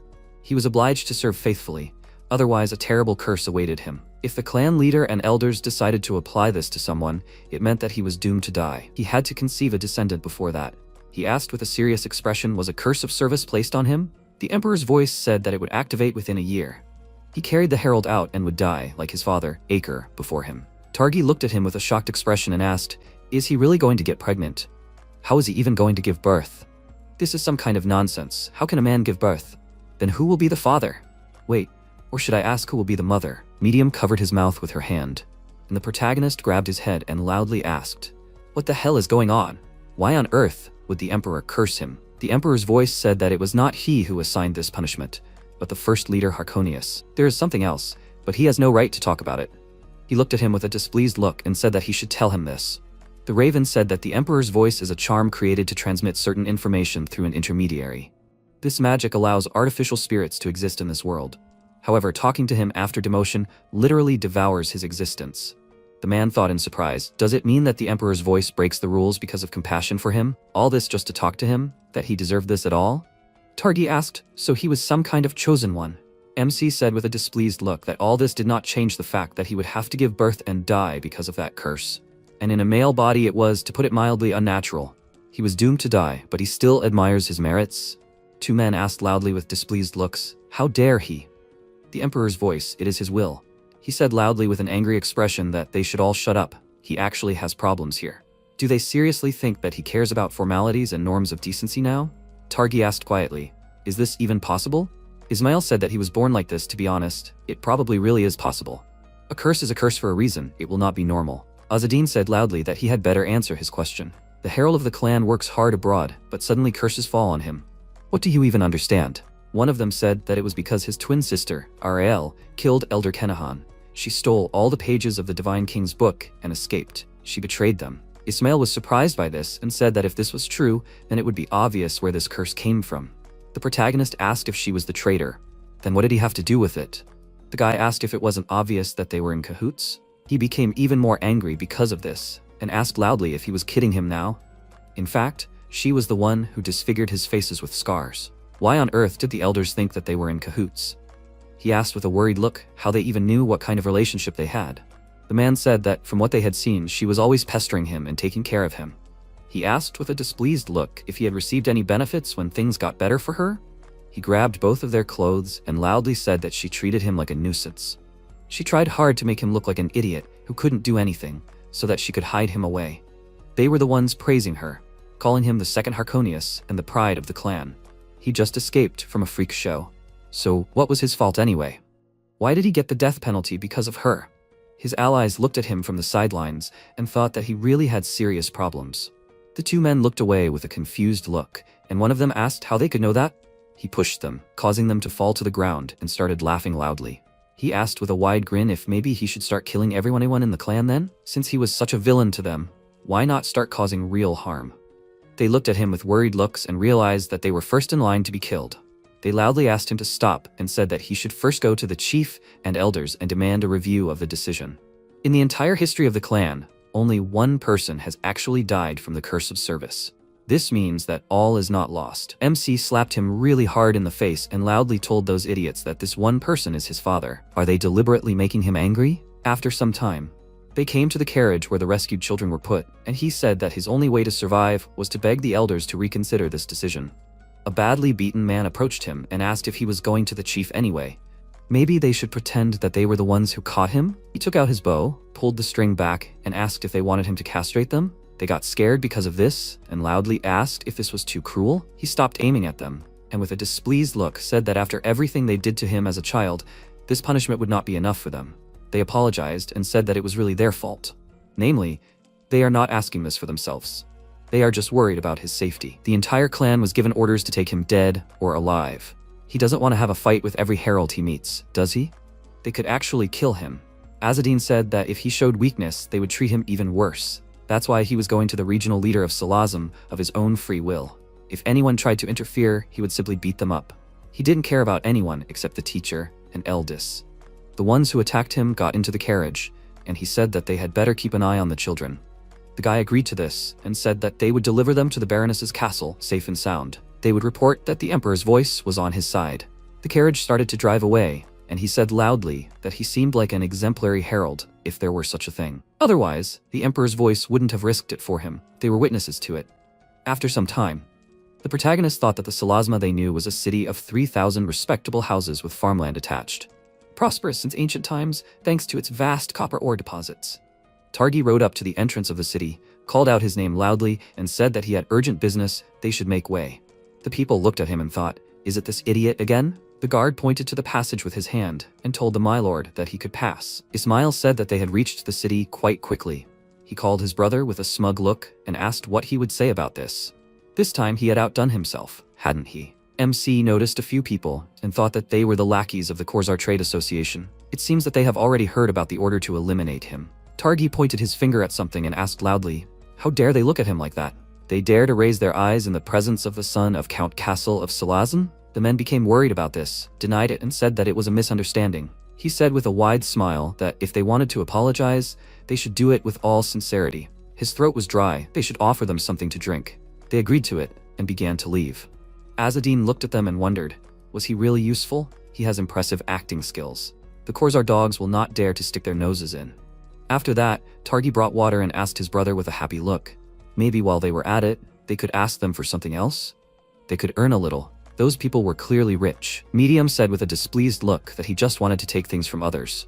The girl called Targi's name loudly with a wide smile. He turned around at the voice with a surprised look and asked, is that Buna, right? Is that his sister from the branch house? What is she doing here? She continued to smile and asked, doesn't he know that? The protagonist noticed the food in their carriage and thought that it seemed to be in their blood to take things from others. She asked what happened to those mercenaries he was traveling with. He said with a slightly confused look that they somehow didn't quite get along.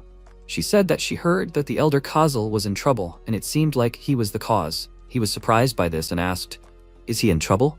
She asked, hadn't he heard about it? He lost all his men, and also his dignity was cut off. A real surreal. Targi was happy about this and said that he knew it, that good deeds are rewarded according to merit. The ancestors themselves must be in his favor.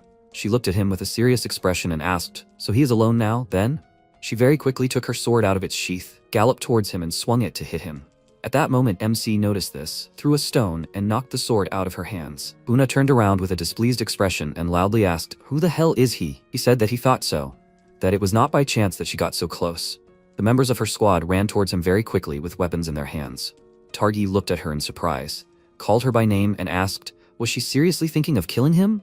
She said with a wide smile that it would be easier just like that than running around the world in search of some pages, which are not clear where they are at all. He looked around with a displeased look and noticed a man who jumped to attack him. He managed to draw his sword and stop this attack. He pushed him away, loudly called his sister by name, and said that she was making a huge mistake. She didn't even know who he was now. He turned around with a displeased look and said that his brother could defeat them with one finger. Why was he standing there and not helping him? Azadine calmly stood there and said that he wanted to see what he could do himself. Medium yawned and said that he was pregnant now. It was better for him not to make unnecessary movements. She looked at him with a smirk and said that, since he was cursed with service, someone was growing in his belly. He was indignant because of this and loudly said that it was not true. What kind of horrors was she telling? She said that he should not be so nervous because it was harmful for the child. One of the party members attacked him and loudly asked these idiots, do they dare to ignore him? He used magic, teleported away from this attack, called his apprentices and said that they should deal with them, but they can't kill. They said with dissatisfied faces that, however, they have real swords. He said with a satisfied look that they should show what they are capable of. They both took out their swords and she said that it seems like there is no choice. He looked at Targi and wondered why it took him so long to fight. He was on horseback, unlike the enemy. It seems like the most outstanding skills among them. He looked to the other side and saw Ismail, his opponent, with an angry expression and loudly asked this freak, does he still think he is cool? He attacked with his sword, but he jumped and dodged this attack. Immediately after that, he ran next to him and attacked him with his sword. The protagonist looked at this with a smile and thought that it was not fatal, but if he did not urgently start treating such a wound, he could die. He was still young, but his skills were impressive. Someone like him had a direct path to becoming a herald. He continued to fight his opponent, but at that moment the horse threw Targi and he fell to the ground. He was even more embarrassed when he saw this and thought, is he completely stupid? He thus lost his advantage. The knight with a sword in his hand quickly ran to him and was about to attack. MC took the stones in his hand and thought that it seemed like it was time for him to intervene. After that, they defeated the entire squad of opponents. Buna was kneeling and loudly asked why he was doing this to them. She had given everything. She even filled the carts with hay. He chased them like dogs and even broke their nails. He looked at them with a serious expression on his face and said that they should thank him for the fact that they got off with only this. Punishment matches the sins committed. She is alive only because she did not kill anyone. However, if she starts sinning again, she herself understands what it means. Immediately after that, they all started running away from them together. Targi looked at this with a displeased look and said that she was such a rotten person since she tried to kill her brother in the race for the inheritance.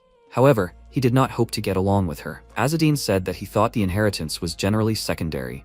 Medium said that he had started having mood swings, but everything was fine. He would feel better soon. He did not have to worry. As her mother told her, physical and psychological ailments are completely natural during pregnancy. He got angry because of her words and said that he was fine. He told her so. The curse of service has nothing to do with an ordinary pregnancy, so nothing like that will happen. Last time, they just sold off the silver candlesticks stolen by the mercenaries. Right? Ismail asked. What is the point of all these adventures now with the aim of returning what Buna stole? He said that back then, he did not have the opportunity to do everything himself. There were too many mercenaries. Besides, except for the candlesticks, there was mostly fittings, and refugees only find that a burden. He is one of those who prefers to act according to the situation. Do they have any problems because of this? He said with a displeased look that he simply did not understand him, because he was strange. To be honest, even robbers and collectors are easier to understand. The protagonist said that he seemed to understand a little what he was talking about. He looked at him with a surprised expression and asked, did he understand him? Targi looked ahead and said that they should shut up.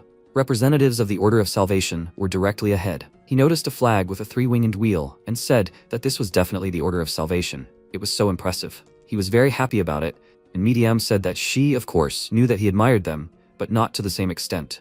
Ismail agreed and said that they were still the Vibrise people, and their reputation was, to put it mildly, not good. She quietly asked if it was worth sharing rumors with him, or was it still not worth defamatory of someone's idol? He asked. Had she also started to watch her words? She asked with a confused look. It's just that pregnant women don't need extra stress, right? He was embarrassed because of this and said that she was too fixated on this. MC turned to them with a displeased look and said that she was the one who was causing him the most stress. She was surprised because of this and asked what she did. He said with a smile that he believed that his demotion was a step of desperation of elders scared to death. He would meet the regional head and everything would be resolved with a curse. He thought that he had collected 2 pages of the Divine King's book and 3 gold coins in a short time of wandering. It seemed to be a record even by the standards of heralds. This was a weighty argument. They don't want to kill him just for some pages, do they? However, even if they hate his humble person, it's not worth it. After some time, Targi asked with a displeased look, he is an aristocrat, why is he doing menial work at all? Medium asked where Azzedine went. Ismail turned to her and said that he went to the Order of Salvation. By the way, did she get the blanket? She said that she borrowed it. If she doesn't return it, she will burn in hell after death or be reborn as a herald. They looked at her and asked, is she telling the truth or just joking? This or something else, this is incredible motivation. She noticed the protagonist and asked, did he go for free bread? They already have normal food. He agreed and said that he was just curious about what the Order of Salvation was handing out. Besides, this bread is not free. He paid for it. She was very embarrassed by this and asked, did he pay the Order of Salvation? He said with a cheerful look that he even asked to leave him a company seal on a separate piece of paper, but they refused. She called him by name and said that she understood that in the books they were portrayed as heroes, but in reality they would tear them apart as soon as they found out that they were heralds. He said with a smile that there was nothing to worry about. Even if he was punished or killed, it would not change his faith. He tried to bite off a piece of bread, but it turned out to be too hard. After that, he started making soup and threw in the bread he bought. Medium looked at it and asked why he threw in the bread. After all, it didn't look appetizing now. Besides, it smelled like sawdust, just like he said. He said that she should stop being picky. It just needs to be boiled for a bit, then it will be edible. This bread was prepared by the Order of Salvation for the unfortunate refugees. He took it just out of curiosity. He couldn't throw it away now. Several hungry children came up to them and said that they were asking him to share in the name of the merciful archangel. They hadn't eaten for 3 days and were very hungry. She looked at them and asked, what about the bread that the Salvation Order was handing out? The children said that it was only given to adults, and children were told to join the order. MC handed them a plate of food and said that they should eat it. Targi was confused by this and asked what he was doing anyway. So he worked, but these dirty beggars were going to eat? Didn't the Salvation Order take care of the charity? He calmly handed them the plate of food anyway and said that he was not a refugee. You could say that he took what was meant for them. You could say that he was making amends. One of the children looked at the group of people standing behind them. He noticed this and thought, so the refugees were forcing the children to beg? He said that he would give them a couple of extra portions. She was happy about this and immediately thanked him. 2 men approached them and said that this was very noble. The old man took off his hood, called him by name, and asked why he was walking around so openly when the clan declared a hunt for him. Azzedine called him the regional leader of Salazm and wondered, did the one they were looking for come to them on his own? The man who came with them said that he should show respect. To him, he is a master. They had heard rumors that he attacked their people. He took in apprentices and is having fun with them, right? He did not pay attention to this and thought that this old man was a high-ranking member of the founding clan, Sabang. Derek must have told about them. The old man calmly said that they should remove outsiders from here. The protagonist was sitting quietly on a log called Targi and said that he should scare away the locals. He immediately stood up and said loudly that this old man likes to feast on children. Whoever is nearby will become his dish, so they should run away from here. Ismail came up to him and said that he is also considered an outsider and should leave here. After some time, they were left alone in the tent, and he thought, is this the sound of the harp? Is it so that they cannot be heard? He said that this is a technique befitting nobility. The old man said that he should shut up. Is he already barely holding back from killing him right here? If he were not in a crowded place, he would have done so. He calmly asked, does he have so much free time? It is unlikely that Ariel herself started the conversation. Isn't her search a priority? He got angry because of this, banged his fist on the table and asked loudly, so is he still in cahoots with her? MC calmly said that it was not like that at all. He should reconsider his demotion. He was not on her side. The old man looked at him suspiciously and asked why he had to do this at all. He knew that he and her had not gotten along well, but this could very well be an elaborate scheme to deceive everyone. He smiled and said that it was ridiculous. He really thought that he could help her in any way by working for the clan? Everyone looked down on him here. The old man gritted his teeth in anger and thought, did this mean that he had to humiliate himself? He asked with a serious expression, even if he was not with her, why did he have to petition the elders to spare him? Azadine thought that it was because it was the right thing to do. A young clan member and herald would die on false charges, and the regional leader would simply look away? He put the cup on the table and said that he was still her blood brother. This leaves much to the imagination. Besides, if the elders and the chief suddenly reversed their decision, the clan's entire authority would collapse. They couldn't afford to undermine discipline and hierarchy in such difficult times. The protagonist covered his face with his hands and asked, so his demotion would somehow miraculously save their honor that Ariel had tarnished? That was fine. Then he wouldn't resist. However, they would revoke the order to capture and kill him and promise to lift the curse within 6 months. They had to come to a written agreement. The old man was outraged by this and asked loudly, how dare he? His word should be enough. What papers were he talking about? He became very angry about this and said loudly that his life was at stake, so one word was not enough. He loudly ordered him to shut up and said that he was constantly criticizing the elders and the chief. There had to be some sense of proportion, right? If he hadn't been hiding in such a public place, he would have killed him long ago. MC slammed his palm on the table and said loudly that this was just wonderful, then they should continue the conversation outside. The old man was indignant and asked, did he decide to challenge him? He may be old, but he would not lose to someone like him. They left the tent and he said loudly that he would kill him with his own hands. He noticed someone and was very surprised by what he saw. The girl who played the harp called him by name and said that they had not seen each other for a long time. She went to them, and the old man asked, wasn't she the first herald, Eldest? He bowed and greeted her. She said that they should stop. Everyone was looking at them. The old man looked at her with a kind smile and asked what brought her to such a remote place. She said with a smile that she had heard rumors about his demotion. She could not just sit idly by. She stood in front of him, called his name, and said that she had been traveling non-stop since Aranga ever since she heard the bad news. Frankly, it was outrageous news. Azadine said that, however, it was 3 full days' journey from here to Aranga. Eldest took out a scroll and said that he need not be afraid. She had sent a petition to the chieftain and stated that she would vouch for him. This was their official reply, with the signatures of the elders and the chieftain of Hatir. They had sworn before the voice of the emperor that they would reverse his demotion within 6 months. He thanked her and said that it seemed he had caused a lot of trouble. She put her hand on his shoulder and said that it had to be done. These people were all too old-fashioned. She could not allow them to harm him without a single piece of evidence. He said with a calm smile that everything was fine. Medium watched them from the sidelines with a very displeased expression. She thought he was talking to her in a completely different way than he did to anyone else. Eldest said she hoped he would understand. These old people with their deep-rooted traditions. She extended her hand to him, and Medium continued to watch this and wondered what kind of relationship they had. She stroked his head and said with a kind smile that when she first met him with Ariel, she had many worries. Now he should see how he has grown. The first head of the Gerald clan, Harkonia. It was she who deciphered the Divine King's magical book, and with it, she unlocked the full potential of her clanmates. Since then, in the Gerald clan, violet eyes like hers were called the Eyes of Harkonia, and the owner of the eyes was revered as the reincarnation of Harkonia, the greatest of the Geralds. Therefore, Eldest, with her violet eyes, the blood of Jeddah, and tremendous strength, she was naturally recognized as her incarnation. Hatir, the current head of the Gerald clan, took Eldest as his apprentice and appointed her to decipher the pages of the Divine King's book. The gray-haired man, Hatir, is the highest authority and leader of the Gerald clan. However, Eldest turned around and said, "There, master." One of the researchers who helped with the deciphering stole the pages and died.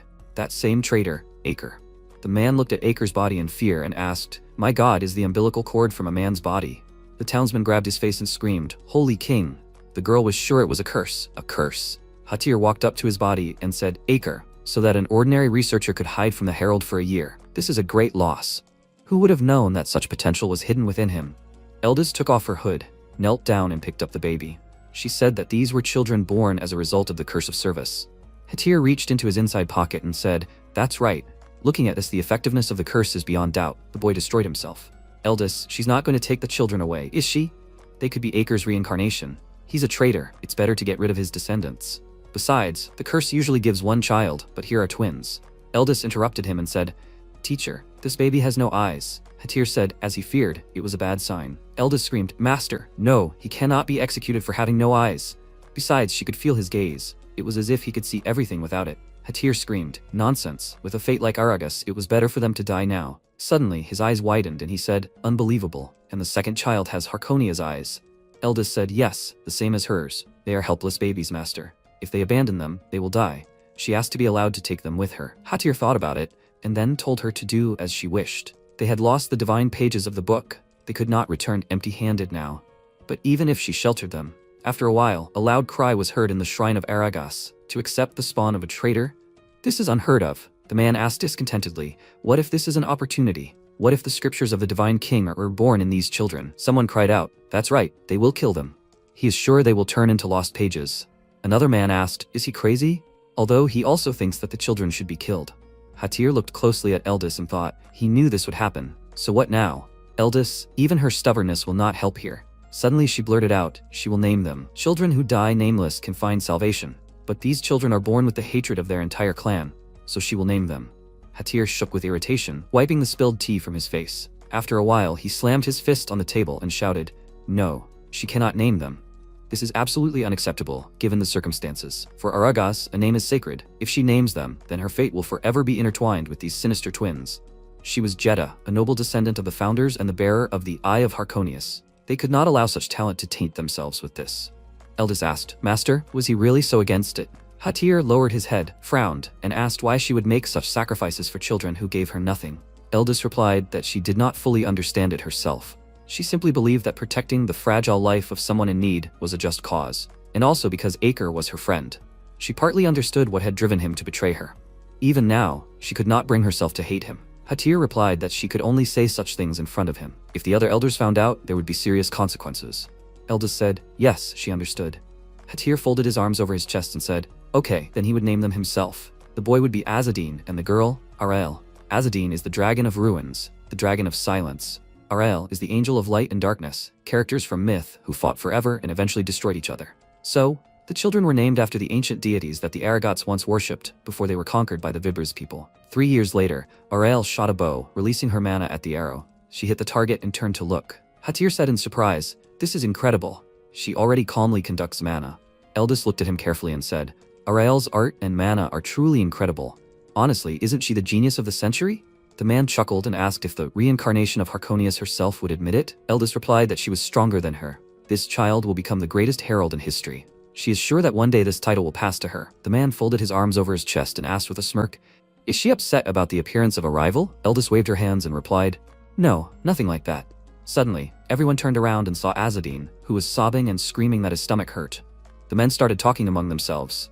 It was just amazing how different the twins were. They say there is not a drop of mana in him.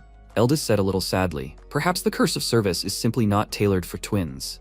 It feels like Arael and Azadine were conceived as one whole. The page inside Azadine is incomplete, like pathetic remains. And these remains scatter all the mana inside him, giving rise to chaotic swirls of mana of all kinds. She protected him from the negative effects of mana, but most likely he will not be able to cast spells at all. Hatir asked, He thinks that Arael absorbed Azadine's share. Ironic, huh? Both the page and the eyes, everything went to only one child. He has a hard lot. Azadine threw himself into his sister's arms, clinging tighter and tighter. Aragas was obviously stronger than the Vibers people. After the pages from the Divine King's book appeared, the herald's new goals, and the intensification of repression against them, the clan inevitably began to strive for strength and combat superiority. But as often happens, the thirst for strength leads to a distortion of views. Blind adoration of the strong and oppression of the weak. Some time ago, Azadine fell to his knees and began to vomit, and the guys came up to him and started laughing. The fat man said, What an idiot. He only ran a little, and he already put on a show here. The student said, He hasn't walked the tightrope yet. The guy came up and punched Azadine in the head, asking what kind of tightrope is he. He still wets the bed. MC screamed loudly and hissed, which drew Ariel's attention. The guys frowned in displeasure, and Azadine screamed loudly, "Ariel!" She looked at him, and then turned away in displeasure and began to leave. The student frowned and asked, "What?" Usually, she would have already hit them for someone approaching Azadine. The fat guy asked again, and he didn't hear. Ever since they started training, she always leaves him alone. MC cried and called Ariel, and the guy asked him, "What?" Even his mommy turned away from him. Azadine answered that she was not his mommy. The guy screamed. This was said by an idiot who can't do anything without her. He really is pathetic, Azadine. After a while, on a high cliff near the waterfall, MC was kneeling and screaming loudly. He thought that he was in so much pain and had nowhere to go. Why was he born like this? He screamed loudly and thought that if this continues, his heart simply won't take it. After a while, Eldest was climbing a high cliff and breathing heavily. She said how hard it was for her. She had taken too many gifts, but she hoped the children would at least like this. She climbed up and said that no matter how much she walked, this place really was wonderful. Suddenly a mosquito landed on her, and a voice was heard. Eldest, the blood of the divine people of Aragats flows deep inside her. You shouldn't share it so generously with mosquitoes. She shook off the insect and said as they say. She thought, a yellow bird among the stars and the moon, a swallow sparrow. Suddenly she heard a sound in the distance and asked, "What's there?" The voice said that a child had fallen into the water. Eldest screamed in fear. What? She threw off her bag and ran in that direction. She jumped off, and after a while she began to scream loudly, "Azadine, Azadine, Azadine, is he okay?" MC cleared his throat slightly and asked again, "Eldest?" She hugged him and asked, "What was he thinking, silly?" Azadine replied, "He was just." Eldest interrupted him and asked, "Was the training really that hard?" MC replied, "No, but he would still be kicked out. They tell him that he will not become a herald." Eldest wiped the water from his cheek and said with a smile on her face, "It's okay. There are other useful jobs, not just the path of the herald." She made a fire and sat him on a log, telling him to wrap himself in a cloth. "His body temperature has dropped too much. It's dangerous." MC replied, "Okay." Eldest turned away and asked, "Azadine, does he want to look at the stars together today?" He asked again, "The stars? Those glowing things in the sky?" Eldest smiled and answered, "Yeah, and they will read at the same time." She brought a book about fairy constellations. MC asked a question. "Even the stars have their own place?" She spread a cloth on the ground and put Azadine on it. Eldest smiled and answered him, "Yeah, by connecting in the night sky, the stars give birth to constellations and legends. For example, there is a myth about the fairies of ancient times, even before the divine race of Aegis arrived here." She had just recently studied the history of fairies. Until now, Azadine seemed to be ignorant of beauty. Even the star-strewn sky was just an empty background for him. And only this night, counting the stars next to Eldest, the stars became painfully desirable for him. The Gerald clan holds a solstice festival every 2 summers. During this time, heralds from all over the world gather on the sacred land. Thanks to this, Azadine got a chance to spend time with Eldest. He came to her every single day. After a while, Ariel spied on them and clicked her tongue in displeasure. Azadine was sitting on a chair and saying, "This book was so fascinating." He came to return it. Eldest put the plate on the table and asked, "The Salvation Knight's Manual, and what did he like the most?" Azadine smiled and answered, "The 3 virtues, courage, wisdom, and compassion. It says here that if you follow this, you can learn light magic, and light magic, this is the magic of the divine king Aegis himself, right? This is incredible." He wished he could use magic too. Eldest thought, Salvation Knights, most of them are just pompous crooks. But Azadine seemed to like them. She asked Azadine, would he like to become a Salvation Knight? Azadine was surprised by her question and asked, "He? But he's Aragas, and Aragas is hated by everyone. They're often told it's because they're strong. Then what about him? He's Aragas, but he's so weak that everyone picks on him. And outside the clan, he'll be hated just for who he is. Even the Salvation Knights, most likely. And his face, who could like that? He was once told that he was so disgusting that he should wear a bag over his head." He almost choked on it. Eldest interrupted him and screamed loudly, "Azadine, does he hate her?" He was surprised by what he heard, and asked, "What? No way." Eldest hugged him and said that if he started to hate himself, he'd hate her too for making him live on, and that would make her very sad. She's almost like a mother to him, isn't she? MC asked again, "Mother?" Eldest looked at him and asked, "Does he remember what the book said? If he has courage, wisdom, and compassion, then he is already fit to be a knight of salvation. All he has to do is develop these qualities in himself. He can do anything, Azadine." After a while, the guy grabbed Azadine, who asked to let him go. The scoundrel laughed and asked, "Did Eldest finally leave?" The fat man asked a question. Did he stick to her to make his life easier? Rat? Now it's over, idiot. Today he will die. Running ahead, the children did not have time to lay a finger on Azadine, because Ariel suddenly appeared and seriously injured him herself. A few hours ago, Ariel pushed the guys aside and said, "He is so disgusting, Azadine. He pretends to be weak to draw all of Eldest's attention to himself." MC was shaking and saying, "Ariel." She looked at the object in his hands and asked, "Is this a heretical book? Where did he get that from?" Azadine screamed in fear. Ariel swung her sword and cut the book, causing MC to scream in fear. What is she doing? She grabbed his hand and punched him in the face. The guy started to run away and hid behind a tree trunk. The guy asked, "What's going on here?" The fat man answered, "It seems to him that Ariel attacked Azadine." Ariel asked, "Azadine, does he like Eldis, huh? Not as a mother, but as a woman." MC screamed in fear. What is she saying? Ariel asked again, and what is he going to do? Unlike him, Eldis sees him as a son. Is he going to deny everything? A pretender? After all, there is only a 12-year difference between him and Eldis. She swung her leg and pushed him in the chest. She said, "And then there is her divine blood. She will be beautiful at any age. Even when they grow up, she will remain the same." And then what? He will play son too. MC thought, how can he not acknowledge and respect her? She was the one who showed him that the world can be beautiful. She is his ideal, his everything. Even if he desires her one day, he will never show it. He does not want to stain this feeling with lust. This is a promise. Ariel looked at Azadine with a mockery and ordered him to be angry. Just like that. If he decided to encroach on the noblest blood of their clan, then he must become the strongest among the Aragasi. Will he be able to do it? MC clenched his fist and swung, shouting, "Ariel." She sent mana through her palm and hit Azadine in the face. She was slightly scared when she saw the blood and then frowned. She said, it would be better for him to have a scar where his eyes were than incomprehensible flesh. Scars will suit him. She extended a wooden sword to MC's eyes and ordered him to say thank you for this. After a while, Azadine was lying in the hut and crying. He was clutching the cloth in his hands and screaming. He would kill her. He would never forgive Ariel. Suddenly a voice was heard. What a menacing kid. So he is that Azadine, the eyeless dragon? MC asked fearfully. Who is he? The man said they say he can see without eyes. It seems to be true. That's interesting. He took off his hood and showed his elven ears. He asked the kid not to be afraid.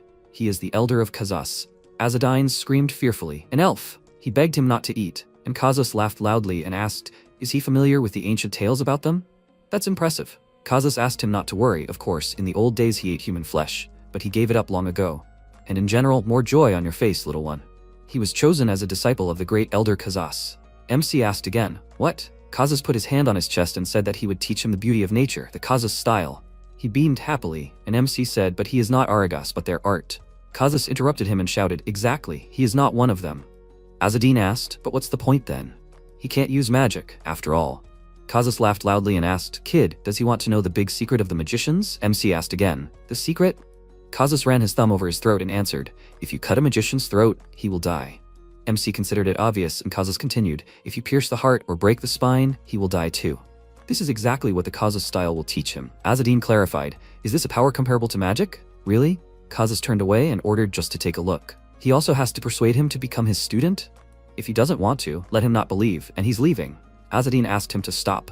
Kazas said irritably he heard that his creepy sister beat him, and he wanted to give him a chance to break her nose. MC asked again, break Ariel's nose? Fight her back? He asked to stop and take him as a student. Kazas smiled and turned around answered. He supposes he has no choice. Currently at the table, Hatir said that 10 years have passed since then. Eldis smiled and said that when she found out that he became a student of Elder Kazas, she was shocked.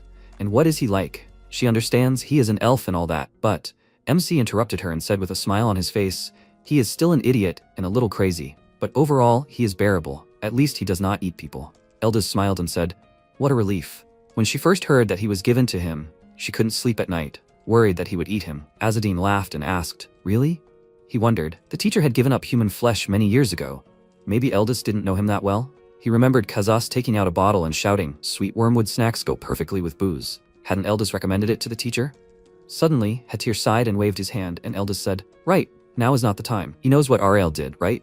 Hatir said she killed Elder Kenahan and stole the pages of the Divine King's book, just like her father. Eldis frowned and asked, but why? She didn't understand her motive. Well, maybe she wanted to seize their power?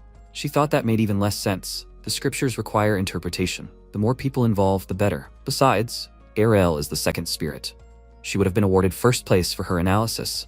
It's unlikely that anyone would have been able to surpass her. If she really wanted to betray them, it would have been wiser to wait for the interpretation to finish. MC thought about it, but that doesn't mean she's not a traitor. Her motives are just unclear. Katir frowned and said, Lady Eldis, Ariel is reckless and her nature is cruel.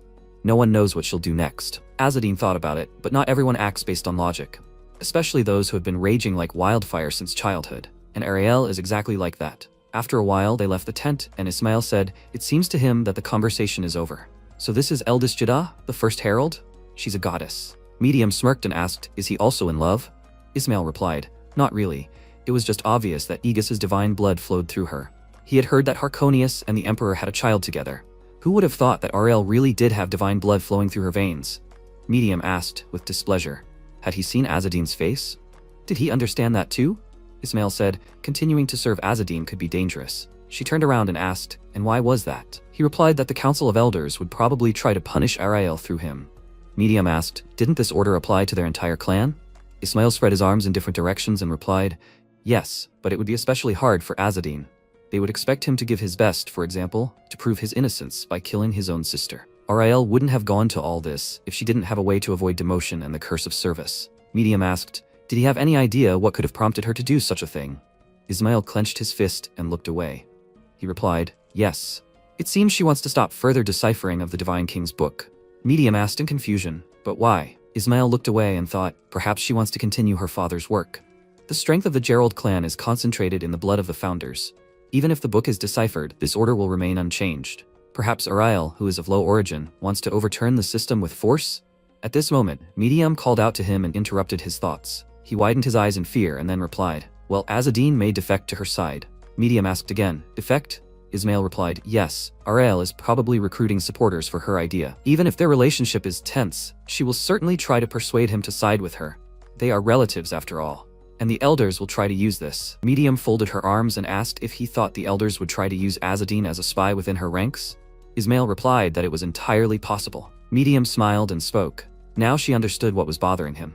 In order to infiltrate Ariel, Azadine would most likely discard her followers and burden, which meant they might be sacrificed in the process.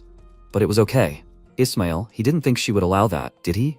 He looked at her in surprise and shook his head. After a while, Eldest came out of the tent and stretched. She said they should have at least gotten some sleep, and now it was time. The sun was rising. MC approached her and asked if she was okay. Maybe she needed to rest? Eldest turned around and replied that it was okay.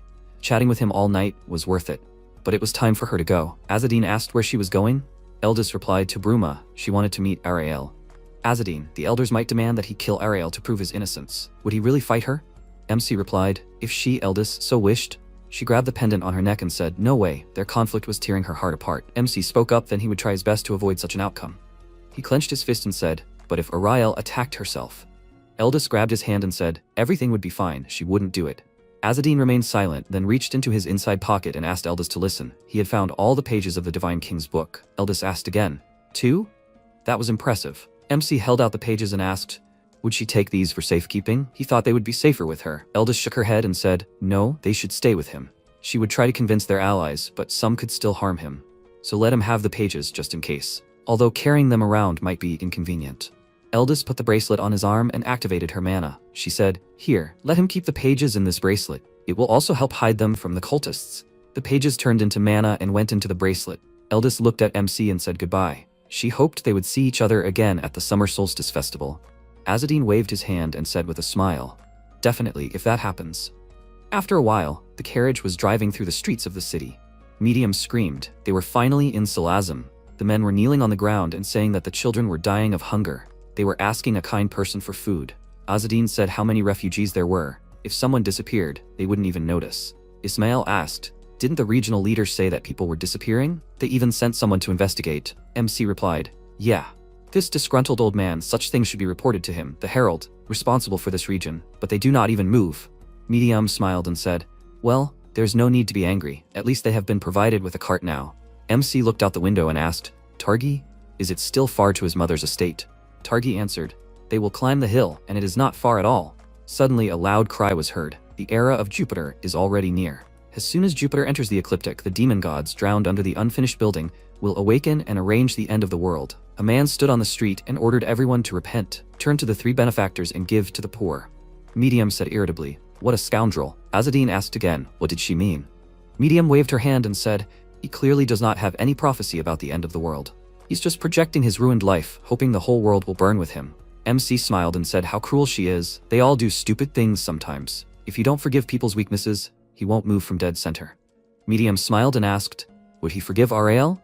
Azadine said, if you think about it, all people are imperfect, so hating someone is completely forgivable. Ismail turned around and said, this is the complete opposite of what he said earlier, Azadine. After a while they approached the house and Targi shouted loudly, "Mom!" Everyone got out of the carriage, and Ismail turned around and said, "Azzedine, not only this one, all the passages to the estate are blocked." Targi started arguing with the guards, and then MC came up to them and asked, "What's going on here?" Targi turned away and said, "Here's the thing. They say his mom has disappeared." Azzedine suggested going inside and figuring it out for themselves. Targi ordered the guards to open the gates. He wanted to see for himself. They opened the gates and everyone went inside. MC started to climb the stairs and said, "Medium Ismail. The two of them will search the first floor, and he will take care of the second." Targi burst into the manor and shouted, "Mom, he's back." MC looked around and said thoughtfully, "No one."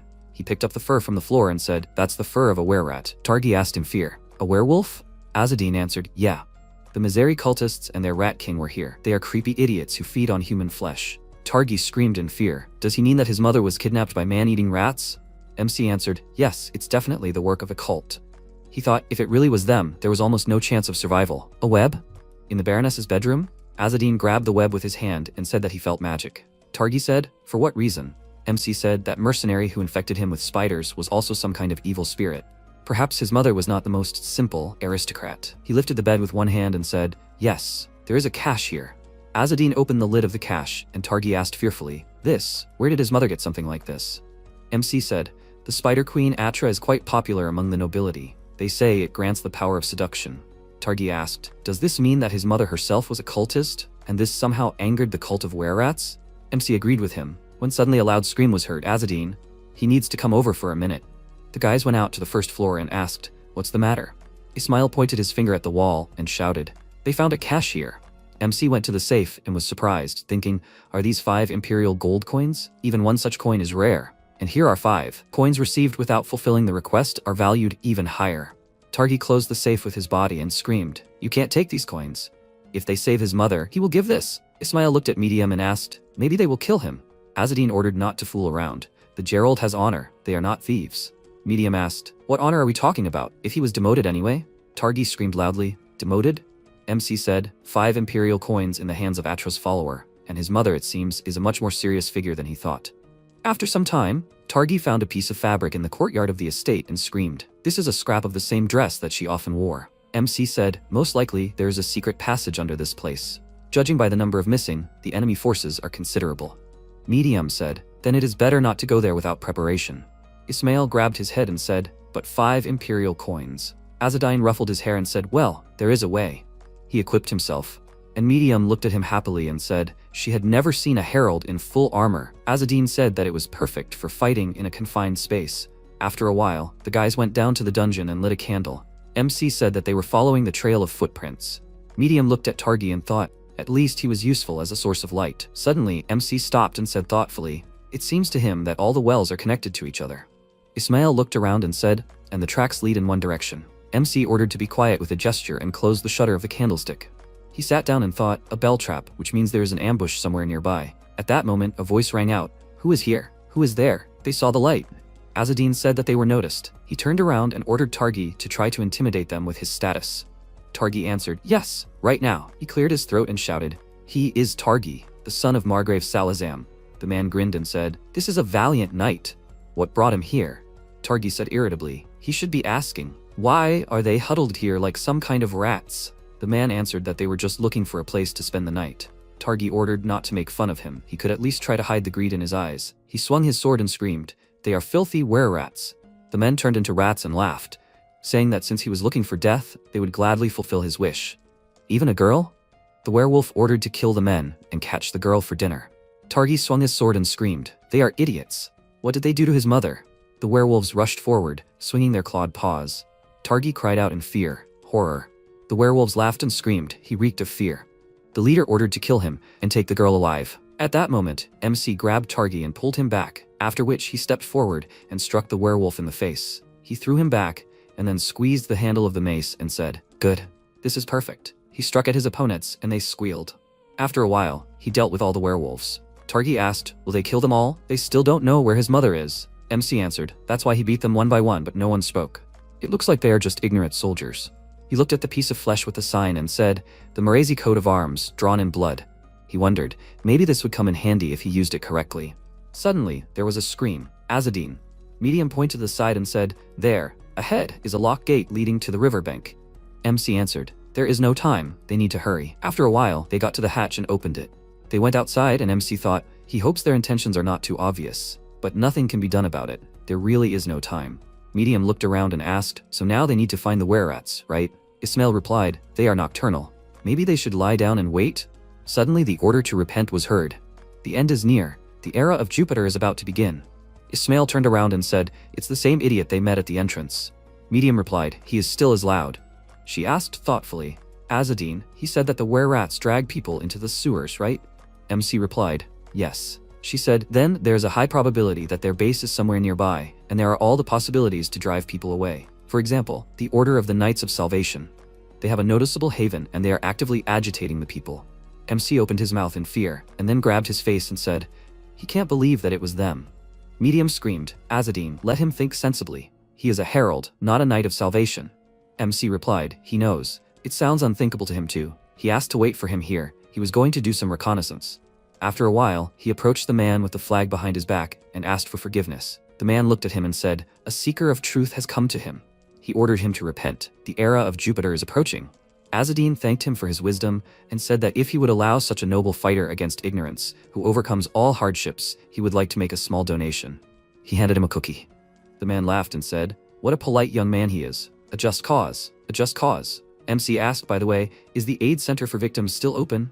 The man turned around and asked, that building? It was closed. It is old and unsafe. Now the diocese and the warehouse district is in charge of everything. MC clarified, did he by any chance go inside? He thought no. How could he not want to? The man answered no, he had not been there for a long time. The knights said that everything was covered in mold, the entrance was barricaded. Azadine thought, it all fits. The man said, the basement of the building, they say, is connected to the sewer. There, in the depths, there was also a large wine cellar. MC understood him and thanked him. The man said, if he was so interested, he could take him as a token of gratitude for the alms. MC thought, the truth, which he did not want to believe, was revealed. After some time, Azadine approached the building and the guard asked, did he come for a package of humanitarian aid? MC answered, yes. The guard looked at him and thought, it seems to him that he is blind. MC answered, actually, one man from the sewer gave him this thing. He took out a seal, which greatly surprised the guards. Azadine said, the man said that if he shows this to the knights and asks for help, he will be fed. The guard asked, is that all? He didn't give him a code word? Nothing? MC asked again, a code word? He sighed and said, he thinks he remembers something, but it's not exactly. Also, he thinks he said there would be at least 10 people. The knight laughed and said, that's right, he's come to the right place. He grinned and asked to go through, they'll bring his rations soon. They entered the building where there were traces of blood on the floor. MC thought. He thought Medium was right. The priest asked discontentedly, what the? He thought they don't let people in until sunset. The knight replied, he's blind. He says he came for a ration of help, so he let him in. The priest winked and said, for a ration. The man folded his arms across his chest and said, yes, yes, they'll bring them soon. Of course, yes. There will be fresh meat. Azadine thought, it turns out this really is the lair of the Merezi cultists. As they planned, first they will send a squad into the sewers, and then once they split up, they will take them out one by one. MC walked forward and started banging his cane on the floor. Suddenly a man jumped down from above, clenching his fists. He landed in front of MC and activated his blades from his hands. He swung, but Azadine managed to put his cane in front of him and cover himself. The man continued swinging when suddenly MC did a backflip. The man laughed and said he knew it. Azadine, did he sneak under his feet again? The parasite? MC frowned and thought, the horror, now what? His whole plan went wrong. The man screamed, he will deal with this idiot himself.